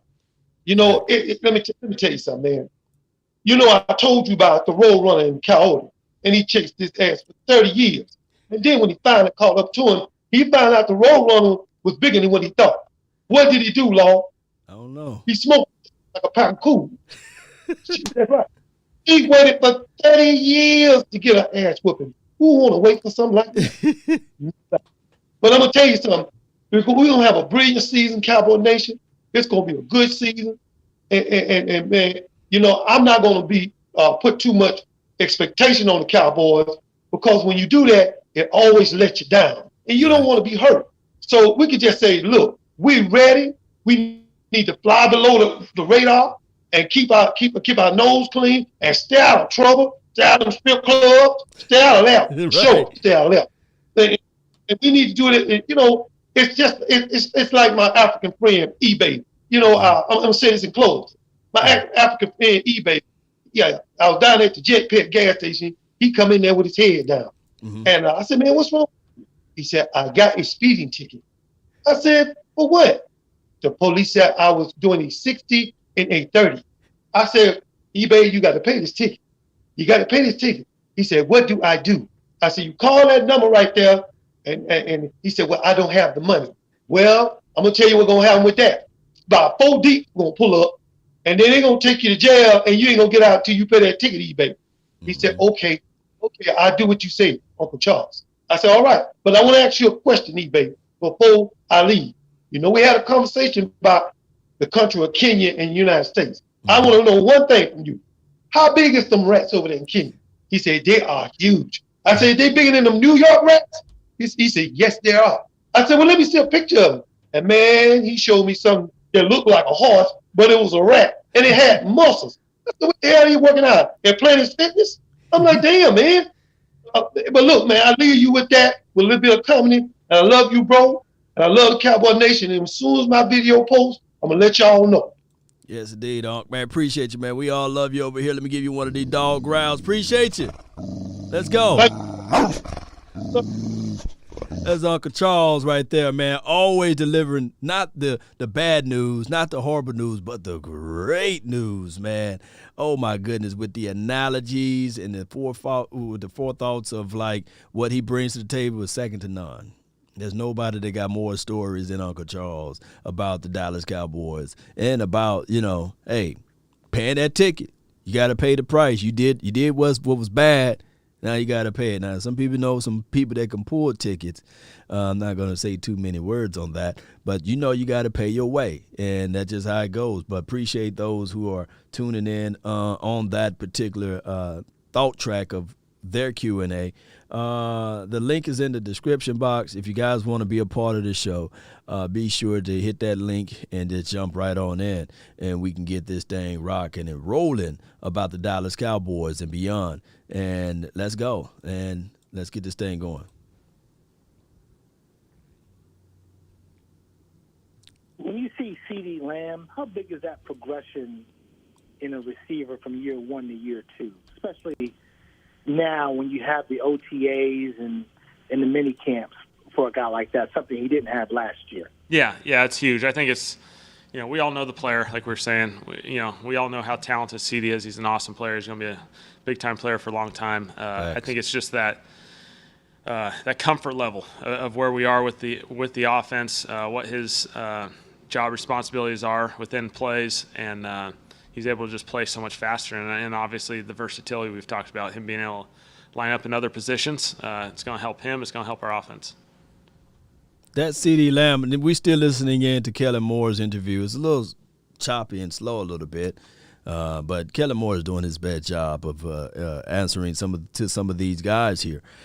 Pretty much, he was saying that CD Lamb, he got the ability to line up anywhere.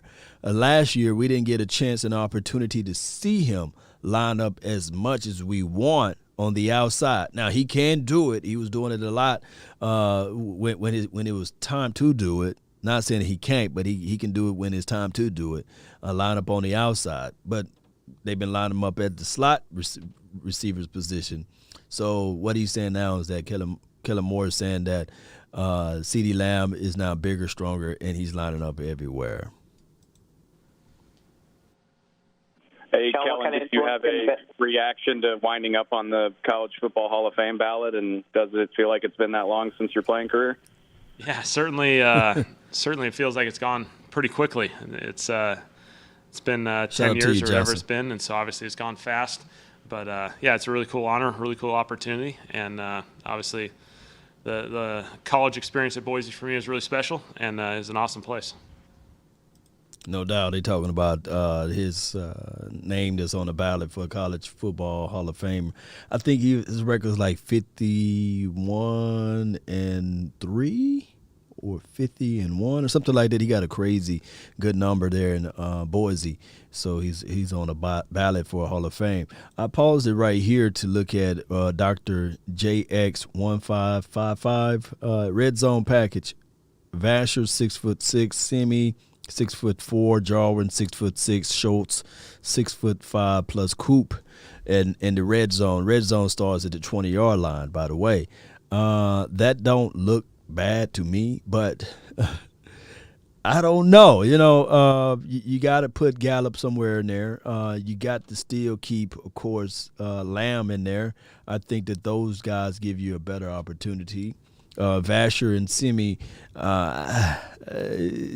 Vasher had north of 22 or 23 touchdowns in his career in college, and Semi, I forgot his total touchdown numbers there. I think it's like 11 or 10. Jarwin, I think that Jarwin can still dissect the middle of the field in this particular situation. Schultz, I don't know, but to me, the players that got the nose for the football, you still have to put the running back, the ball in the hand of the running back, as well as having him out there to block. So I don't know, man. Red zone packages are always fun to me. I can't wait to do some assessments of that this year. Love Sadiq with Charles. Appreciate you. Love DC family. Yeah, appreciate you. Yeah, we love the Dallas Cowboys family. All right, the link is in the description box. I'm going to post it again for those who would like to be a part and participate in the show. I got a couple more minutes here. And if you guys want to be a part of the show, just click in before I leave to do my family duties on this beautiful day. So that's how you'll be a part of the show, like Rollin Reviews, as well as Uncle Charles. Both Auntie and Uncle both called in, by the way, of the Dallas Cowboys. So that link that's in the description box that says StreamYard is how you will be a participant of today's show. Let's see here. Jarwin is going to be open all day. This is from Jay Lombardi. Yep. And Jarwin, by the way, he's been working the chords. He's been getting right and getting ready with the strength and conditioning coach. Everything seems and appears to be on the proper way of him recovering to 100%.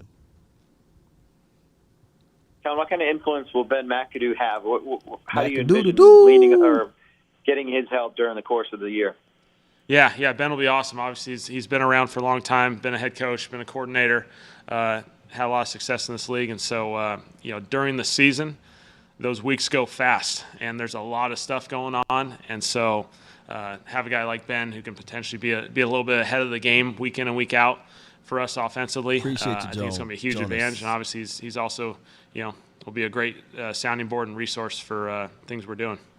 No doubt, Ben McAdoo, it will be a great addition to this team to help out in those fashions. Sadiqua says, Law, did you enjoy the movie?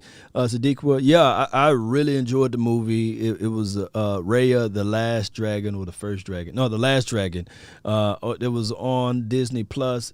Great movie, by the way. Great principles about trust and great principles about who you should trust and community as it relates to being a cohesiveness, or a collective thinking on the same page. Raya, the Last Dragon. Real good movie, by the way. Really good movie all the way.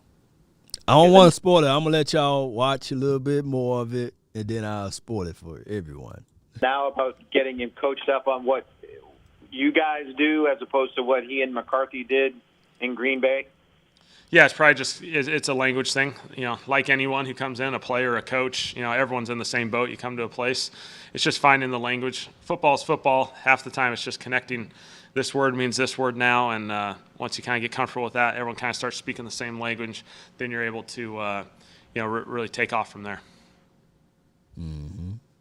Kelvin, can you talk about the backup quarterback position and how you're working through that in the OTAs and going into training camp and who you have there?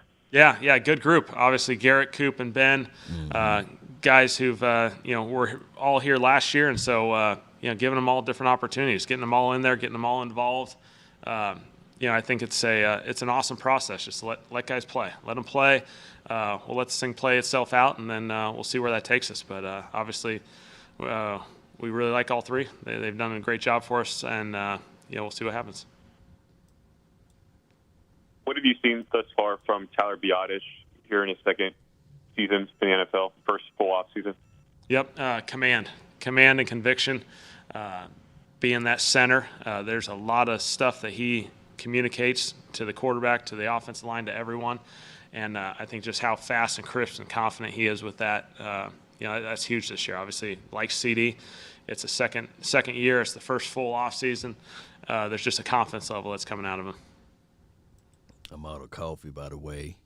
It's depressing when I'm out of my coffee. Oh, my goodness. I finished a whole cup while talking to y'all. You guys don't have a ton of experience behind him at center.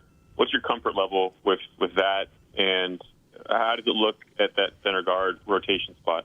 Yeah, I think we got a number of guys there that all have earned and deserve opportunities to just reps, play in games, and we'll see where this thing takes them. But we're excited with what we got.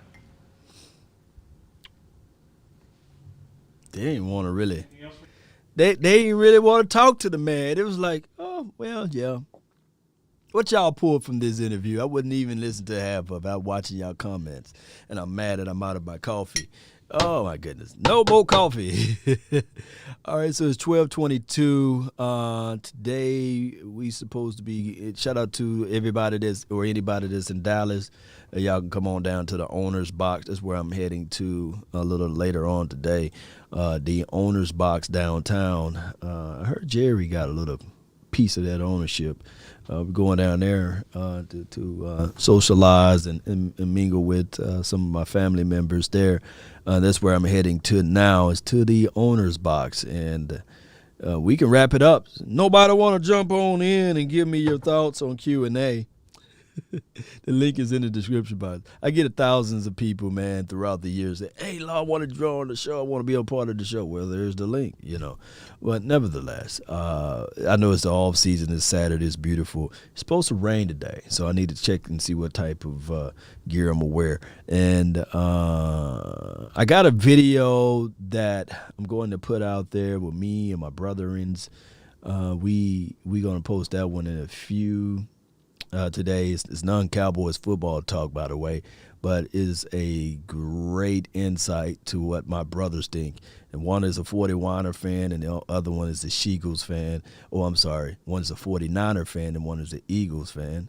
And And we got a CD Lamb clone as well in the video. So it's going to be a nice little video that you guys might see circulating. Just got to come up with a title. The hardest thing is finding the titling for videos. We got Worthy in the house. Let me bring my dog over here. Let him jump in to give me his thoughts on everything. Give me 1 second, Worthy. Give me 1 second. I got to make sure the house is clean. If I can find it. Get this out the way and bring up. Bear with me. Hail Mary. Run quick, see. What do we have here now? What's up, Chief? What's good with you, man? What's up, Law? You How professional you feeling, on a Saturday, man. Hey, man, let me go get my suit and tie, man. Listen, it's work, it's wife, it's play. Oh, yeah. And you're the play. Yeah. When I get my honey-do list, I throw on my earpods, and then I just tune everything else out with Law Nation. That's how it works. Man. That's what I'm saying. That's what I love to hear, by the way. Yes, sir. Yes, sir. But you know what was on my mind? Dan Quinn said something that was very interesting. Mm-hmm. He said, at practice, it's where we make us. I said, whoa, that was a deep quote. I said, because like you said, you made reference to what other defensive coach or minded coach speak like him or think like him or put players in the best possible position to be themselves, to be successful. And then you think about it, and I sit back and I was like, really nobody. Right. We had Parcells, but he was our coach. Right. We had Wade Phillips, but he was our coach. He wasn't focusing on the defense. And then you think about it, and I said, I can almost say never. Yeah. But what I was thinking to myself is putting Micah Parsons, in position where as though he's practicing, he's making mistakes, and we're seeing what he do best and what he do worse. So we're going to keep him out of that position where he can where he's going to not make those errors and put him in the best position to be successful, and so forth and so forth. And I look at it and I said, this is a complete coaching revamp of a defense because you was only good as your coach. You're only good as your coach. You play how your coach think. What do you think about that? I think you're right on the money. Before Parcells, it was Dave Campo, and Coach Campo, he was a good coach.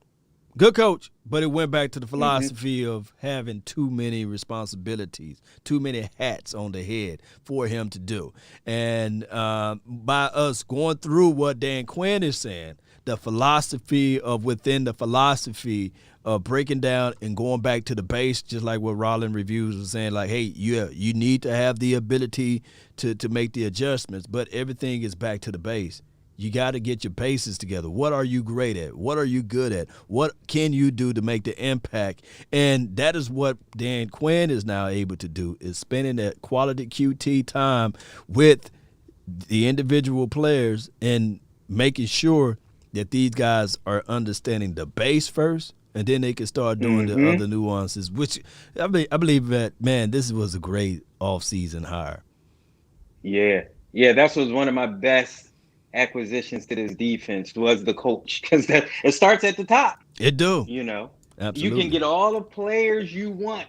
You can but if you have no one to put them in position, I mean, when you're playing chess, the pawns are there. They're there. But if you're not a good player, what good is the pawns? Right. And you can't keep them all to win, right? Yeah. And it's funny because I was thinking about last season. I was meditating on that. And I said, we put Jalen Smith in too many positions to fail. We had Jalen Smith running back in courage. He chasing people from behind. He's trying. It's like no, don't put him there. He has no lateral movement. It's hips. And I'm just looking at like the coaches don't see this. It was one game. I forget what game it was. I was like, please get him out the game. He's going to hurt us. And they knew he was the weak link. What they kept doing. Kept going right at Jalen Smith. Right at Jalen Smith. Yeah. And I said to myself, Neil, Jabril Cox, Micah Parsons, they're going to fix that. Yeah. They're going to fix that. And my thing is, Coach did bring that to light too. Like, of course, Parson is better right now, downhill, chasing and getting to the quarterback. But he liked the fact that he knows that that's his strong suit. But can we drop him in man? You know, can he go into the man? Can we drop him in zone? And those are the things that he really relished of saying, okay, he improved on those things. And this is just, 6 days. That's what he was saying, 6 days. So I can't wait to the training camp that's going to be in Oxnard. And if they allow us to come, I already got my plane tickets already lined up. I already reached out to my dog over there, Shango, the godfather over there, and he's trying to figure out his schedule. So if they allow us to be there in Oxnard, boy, oh boy, that will be the first thing that I look for, are the small detailings of how Dan Quinn is going to implement his scheme and system. Hey, Law, on your video, break it all down for us. You know what? What's so funny, because I'm about to have a daughter in July. Oh man, so, congratulations, man! Thanks. I don't know what part of July?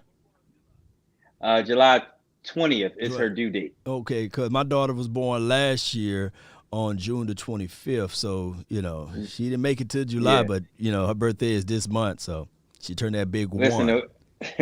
The way my wife walks, I don't think she's going to make it to July. But you know what, Law? I might come out there. It might have to be, because what's going to happen is I'm gonna have some off time, a lot of off time. Oh yeah, you will. Because I'm going to be on family leave, and I might take a weekend and just fly out there. Listen, from Philly all the way to Oxnard, California. I might have to take that flight, treat myself. No, man. Just sit back, Jay, and just watch the film that I'm gonna produce, and you'll feel like you're out there, because you got that little one, and as much as I wanted us to have OTAs and training camp last season, I probably would have had to fall back too, because those little ones, especially girls, how girls, they catty, by the way. They're very catty. I had to give my daughter a bath last night, and as the process, I said, baby, time to take a bath. And she said, Daddy, did you take a bath? I said, wait a minute. Hold on. And that was my oldest daughter. I got two girls. I'm a girl dad, by the way. And they're very catty, and they compete for my attention. Y'all just don't know. I got my office door right to the right, and every now and then y'all hear a knock, or I had to get up because they were trying to get in here, and they said, "Daddy, we want you, Daddy." Wow. It's funny because I have a son. I already have a son. He's 10 years old. Oh my He's goodness. Cowboys everything. Yeah. Cowboys everything. You can't. We live in here in Philly, and I'll be taking them around, and some of my family and friends be like, "Say Eagles," and he'd be like, "No, Cowboys." And because listen, I'm always defending Cowboy Nation. Yeah. Trust me, living here in Philly is not easy. It's not easy. I know. But I hold it down. I do. I hold it down. I'm telling you. At work, just going down the street, I have on my gear. I'll be like, yeah, and what? And what? You need to link up with my dog, man, Okoye. Okoye's somewhere in that area. And as well as I got a caller to call in, one for each finger. He got a big old Cowboys truck with Cowboys gear, everything on it, apparel. And he drives around Philly, and he wish somebody put a finger on his truck, man. His name is one for each finger. And, of course, you should know Okoye or Okoye, media. He's out that way. Yeah, like I said, listen, I'm here defending it from the top to the bottom. When my boss, he's Eagles everything. He even got our uniform shirts.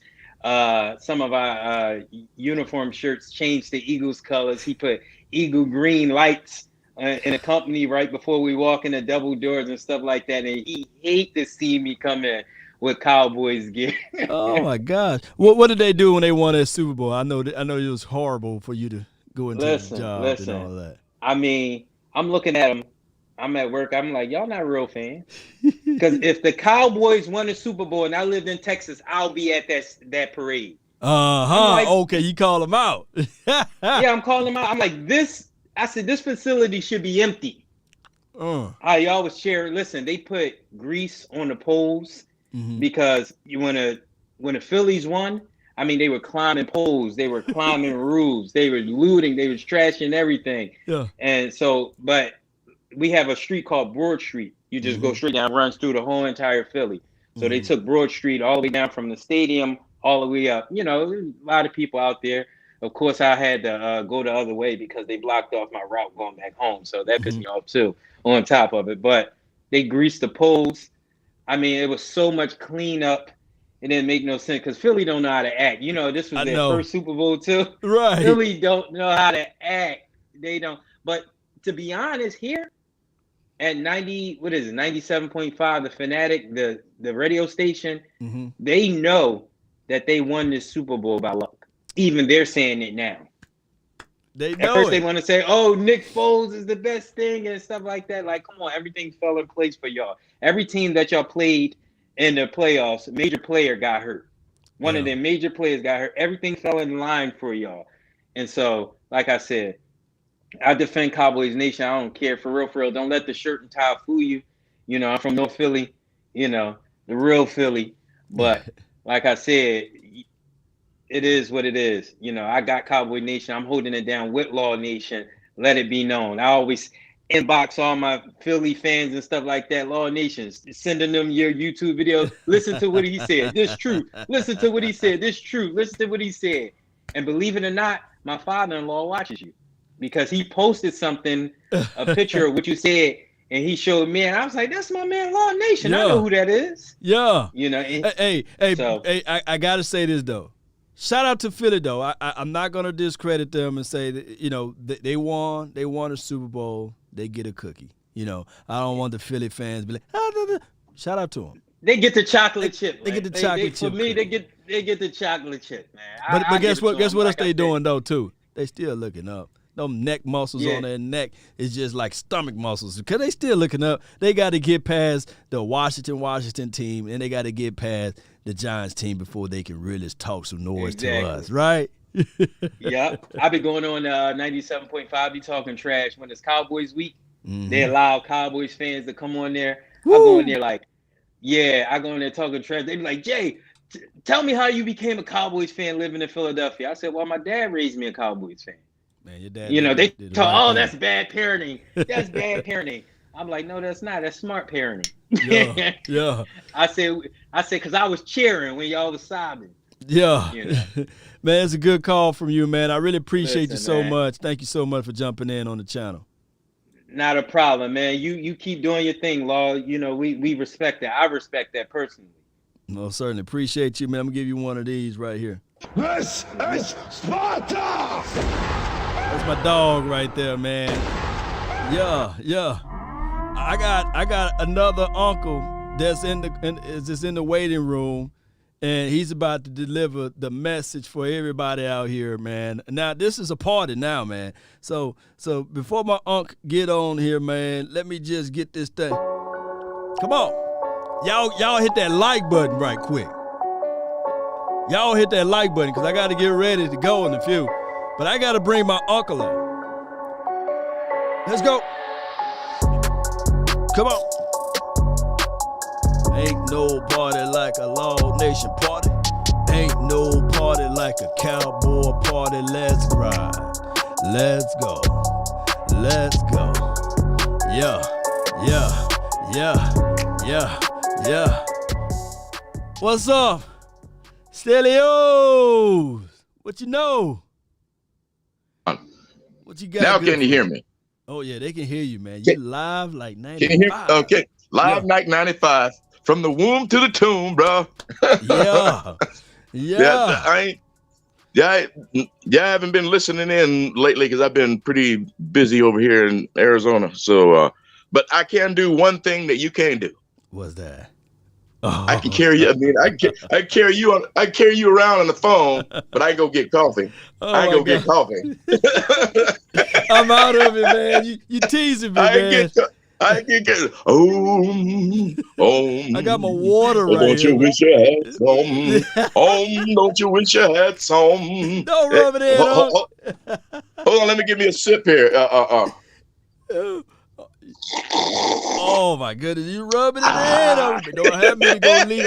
I go grab some coffee. This seat right here. I got no coffee. It feels weird because normally it's time for me to take my sip. And I'm sitting here like, it's the wrong cup basically for me.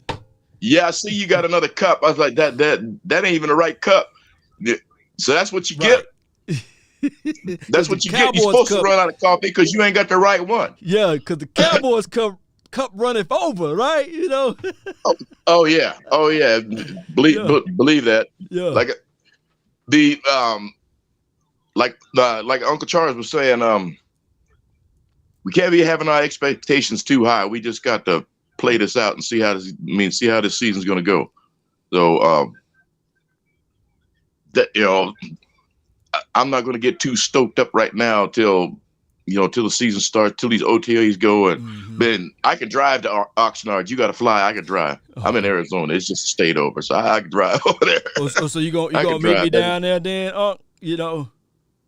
Well, when it kicks off, and let me see if I can get me a couple of days leave, and I'll roll on out there, and I'll roll out there. Okay. So, but I just think call in real quick, holler at you, and we'll see what Ben McAdoo does for the team. Hold on, when you say his name, I gotta say McAdoo-doo-doo. McAdoo-doo. Yeah, when I heard that, I was like, why you bringing that cat here? I said, but hey. Every little bit helps, and like Auntie was talking about, got to coach up. Coach up. That's how you got to do it. But let me get off this phone. Let somebody else in. I'll holler at you another time. But appreciate I got But I don't want to hear the howl. I want to hear the other one. Which one? Which one you want to hear? Which one? I got you now. Which one? You the dog. Here you go. King Leonidas. You want that? That's what I'm talking about. Yeah, this is Arizona. This is Cowboys country. Believe that. Believe that. That's what I'm talking about. That's a good call from him, man. Oh my goodness, that was a good call for him. Jay Versick, he says, Law got that Bengals colored cup now. This is my mom's sorority color cup, man. This is the Delta. She's one of those Delta ladies. You know how it goes. And when I was down in Natchez, she gave me one of her cups. It's an NTZ, Natchez, Mississippi. And, of course, I was drinking. I was looking for my Cowboys cup, and it was dirty. It was in the dishwasher. Didn't want to know how you got the Cowboys cup in the dishwasher, and you don't want to reach in there and mess up all of the other dishes that's in the dishwasher just to pull out just the Cowboys cup. And I said, well, let me grab my backup cup. And that's what happened. That's the storyline of what happened there. So shout out to my moms for leaving her cup over here, and I used her cup. That's what happened right there. No, it's good, Jay Verse, it's good. But it could be the problem why I drunk it so fast, because it's not the right colors. It's not the right colors. All right, Cowboy Nation. And, by the way, she's a Saints fan.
Give me 1 second. Got to set up something. So give me 1 second. Give me 1 second.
Come on.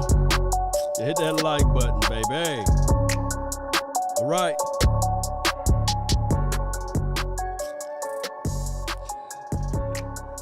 All right, I'm going to play this little quick episode right quick. Non-Cowboys content, by the way, but this was when I was in Natchez to visit my brethrens there. Let's play this. Nothing is like the first sip. Like already plays on Facebook. We're running Espresso life, baby. It's good. The preview. Delicioso. This is how we do it. I got my bodyguards behind me. Remember. Ben Tone. Remember. Tell them what your team gonna do this year, fam. Oh, we're gonna have a nice little season. I see playoffs in the Eagles' future. Let's go. No. He's an Eagle. Come on, man. Come on, step into the scene, fam. What your team gonna do? What your team gonna do, fam? Oh, you already know. Bang, bang, game, 17-0, first year in the league. 17-0. Remember, drugs are bad. Hey, I see you buddy in yours. I know that. You're supposed to stop lying yourself. All right, Cowboys all the way, baby. Both our teams broke be better than Cowboys. See how they talking, man. Beyond average. I got the superstar right here, man. Superstar in the making, man. Come on over here and get some of that camera time for your mind. They did this for Superstar in the making, Dallas. man. They made the result that this was Dallas. Yeah, Be 8-8. this is what we do, baby. Now what What we do. What you say? They made this record so they can be 8-8. Oh, you talking cash money. Julio gonna go to the Titans. He going to the Bay. Julio going right to the Bay. I don't know who. Old boy ain't gonna give up that number 11 though. Man, AJ. He ain't giving up that. It ain't about that. I feel like he would. He look up to him. I heard, but he said he ain't giving up that number though. He said, Julio, come on down there to the Titans. I'm gonna keep 11, but you can wear number 8. We can use him in Philly for real. Yo, Julio. Hey, man, check this out, man. Hey, you see the message above right here, bro. Come on, bro. Come vibe with me, bro. Hey, you know I'm good for it. You know all them talks we be having, you know what I'm saying? Bro, you know I'm good for it, bro. You know I got your back, bro. Like, trust me, bro. If you want to carry the load, you can carry it. But if you get tired, you know definitely, you know I'll carry it, bro. And another thing, you know I'm not giving my number up. I said I would. I tried to get number 1. They said I can't. So you're going to have to rock number 8. You already know all of this. But, hey, just come mess with your boy, man. Hey, real talk, man. Hey, we waiting on you over here. You say you want to win, right? We just need a couple more pieces. Hey, trust me. Hey, come by with me. What's y'all okay? Who gonna throw them the ball, though? Jalen Hurts. Oh, you believe in Jalen Hurts? Let's watch how he walk off. That's me. What you got? Take a look at what it is. I got my guy KT. He is over there in the cut. He ain't talking much. He that who that nation over there. And remember, you're listening to nothing but the best. We on some Nana talk right now. Some Nana. So you saying that Trey Lance is the quote-unquote second coming of Steve Air McNair. Facts. See, a lot of times people slept on Steve McNair because he came from Alcorn University. You know what I mean? Black quarterback coming in the 90s. They wouldn't expect him to do what he did. Right. You know what I'm saying? But if you look at his career, he had a wonderful career. You know, MVP, made the Super Bowl, only 2 yards away from actually winning the Super Bowl as well. Right. But his whole career was productive, not only throwing the ball, but also running as well.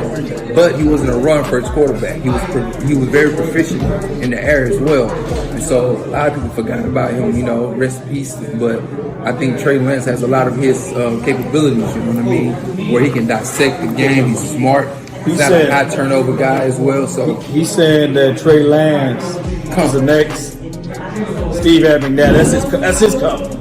That's my cup. Yeah, Trey Lance. You know what I'm saying? Yeah. He don't polish a little bit. You got to get polished. Yeah, he's young, but he just turned 21 2 weeks ago.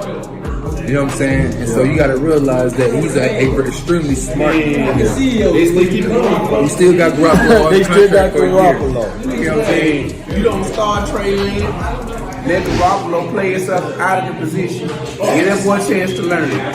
Let Garoppolo do what he do.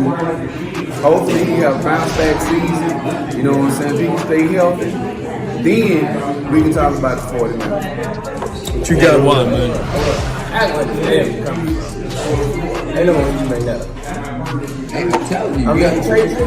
Like, he all that. But at the end of the day, he ain't fit good enough. He ain't got the stats. He had 14 touchdowns. And he got a baby body. He just turned 21. He still got a baby body. He ain't grown to a grown man body yet. He's a smart guy. Extremely smart man. 4.0 student. He went to school to be a. Now, my little nephew, y'all say I look like James Harden. This little dude, hey, he look just like CD Lamb. Matter of fact, he can't walk nowhere in Dallas. They stop him and say, "Hey, CD, for TD." And he's still a young kid, though. He going into his senior year, and we working on him. He's 6'3.5". He getting close to 6'4", and he can pull the ball and climb it out of the sky. And that's the little young phenom right here, my little nephew. And he gonna ball, man. He gonna ball out, man. Y'all just be ready for him, man. What you got over there, man? I like the damn coming. Ain't no one you make that up. I'm telling you. I mean, Trey cool.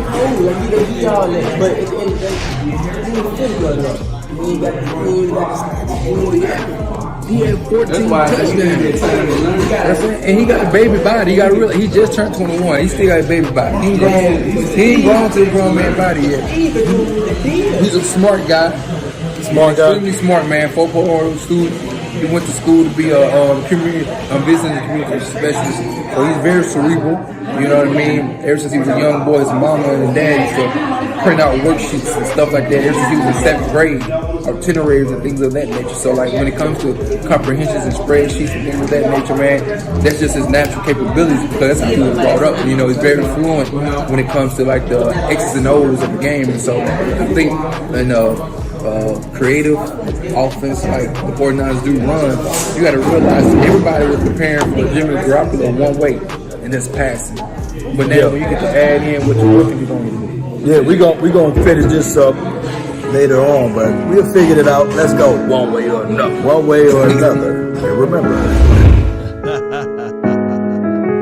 All right, man. I thought I'd share that video with you all live, and let me know what the name of the title of that video should be, because it's hard to figure out a title because we were really talking about nothing, basically. It was we was at the coffee shop in Natchez, and we were talking about,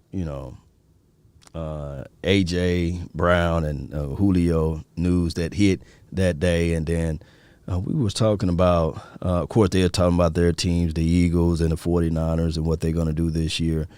And my little nephew, he chimed in on Steve Air McNair versus Trey Lance or what have you. Trey Lance being the next Steve Air McNair for the 49ers. And that's basically was it of that video. But it was good setting. I think that in the future, as far as the Cowboys content, we might do something like that with me, Big Game James, and Boss Cowboy through the season. Just post up at a spot, get the camera, and we talk Cowboys sports talk. Let me know if that's something that you guys would like to do or like to see as far as content. I think we did a little bit of it when we was at the Waffle House earlier this year, and we did a little bit of it at the Mavericks bar. So let me know, man, if you guys like something like that, and we can probably do that. But I was just testing that out. You know, they don't really do YouTube content. So as you can see, they don't really be in the camera like that. So, and I could be anywhere. I can be on the moon, and we can talk Cowboys. We can. All right, Cowboy Nation, really appreciate each and every last one of you all for tuning in. Thank those who joined the channel. Thank those who participate in the StreamYard. Thank everybody who shared and liked and supported the channel, even if it's with the kind of remunerations as far as leaving your money. I really appreciate that. All of that is contribution that goes to the pot so that get me out there to Oxnard. Appreciate everybody. Family first, Cowboy Nation, DC for life. Might as well get ready to write this down. I know that some people might have written this down, or they can just rewind to my previous episodes, and they will hear me saying about the desires and the things you want, the things that you have to manifest within yourself, and the reasonings of how you can get to a certain point of life. And it's all dealing with your mindset. And y'all already know what I was about to say. And just write this down, Cowboy Nation. Write this one down. Pay attention to this one. It can happen to anyone. It can happen to anyone who has their mind together, their heart, soul, and soul. If you want a thing bad enough to go out there and fight for it, to work day and night for it, to give up your time and your peace and your sleep for it, if all of your desires of it makes you quite mad enough that you don't get tired of it, and it makes you hold all other things tawdy and cheap for it, if life itself seems empty and useless without it, and all that you scheme and dream is about it, if you'll gladly go out there and sweat for it, and plan for it, and lose all terror of God or man. If you would just simply, go after the thing you want with all of your capacity, strength and sagacity, with faith, hope, and confidence, and stern pertinacity. If neither cold poverty or famish or vain, or sickness or body or brain can turn you away from the thing you want. If dogged and grim and besieged and besetted with the help of Almighty Cowboy Nation and beyond, for those who are listening in to this news flash, you will get it. That's been my time. I really thank you all for yours. I really do. Thank those, like I said before, that march with me, that grind with me, that will fight with me. See, this right now is just the beginning.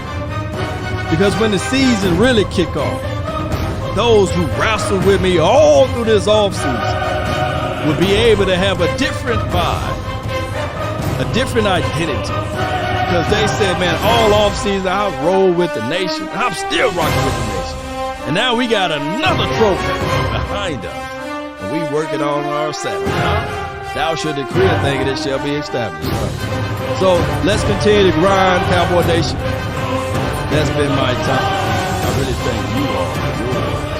And remember, you're listening to nothing but the best. Let's go. Turn me up.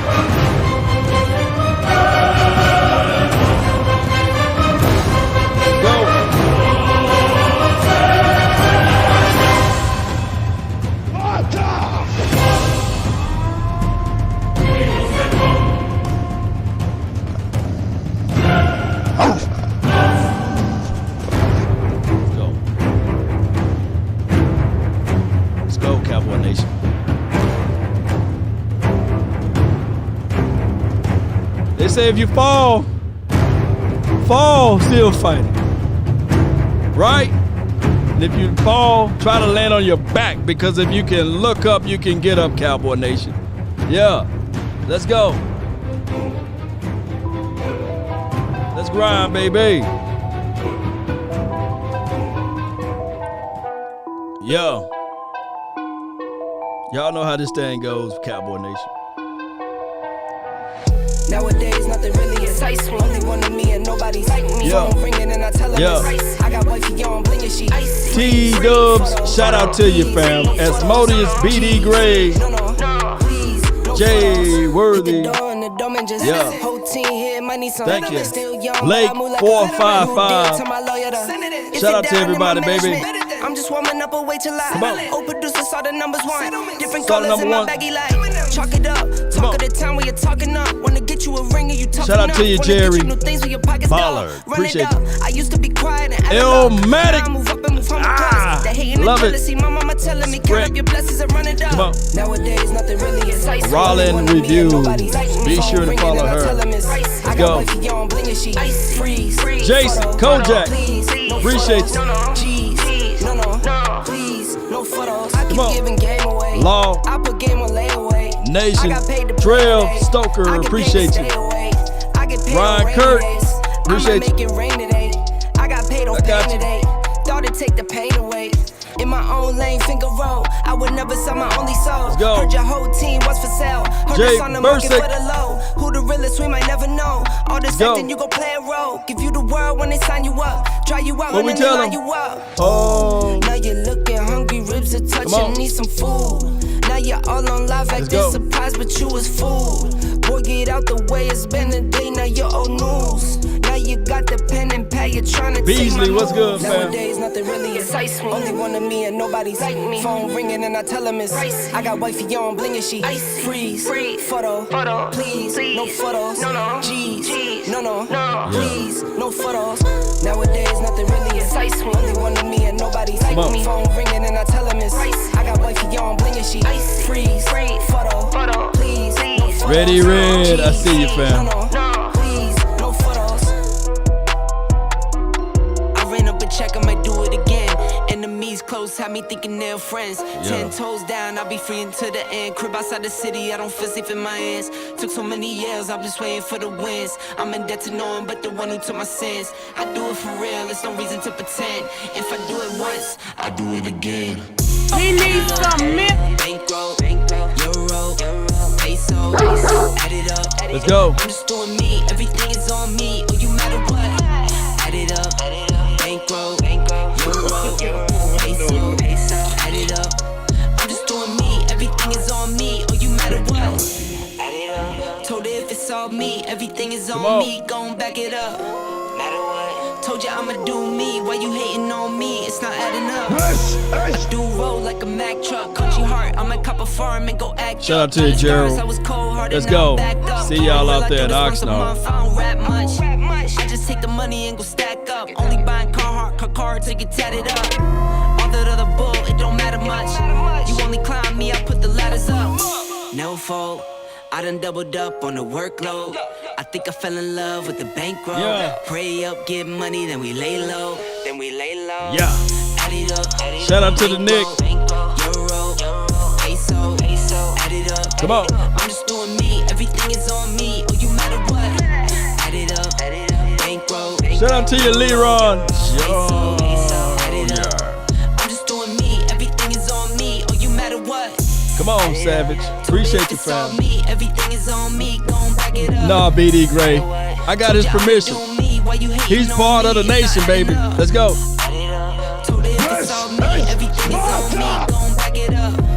Come on. Told ya I'ma do me. Why you hating on me? It's not adding up.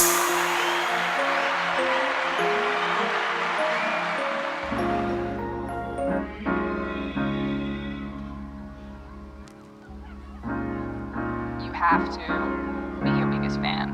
And when things are really tough and they're really rough and nothing's working, but there's something inside of you that says, I just have to follow that. Because you don't know who you're going to meet. Let's go.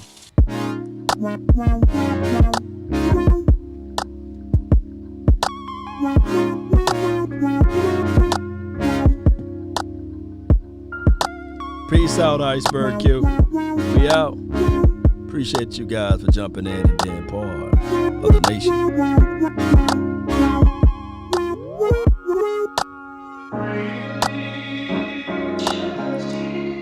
Derek Savage. Yeah, Melly Me. Sadiq Charles.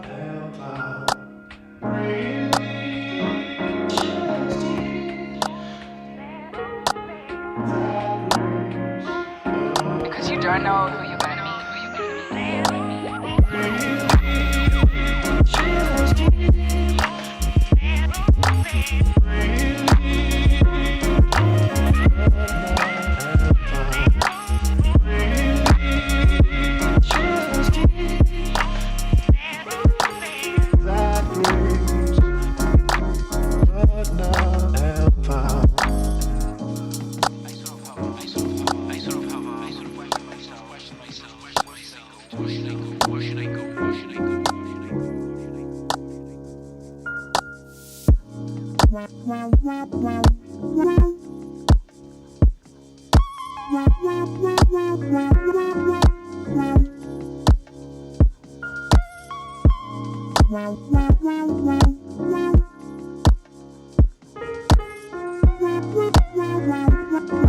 They say nothing is like the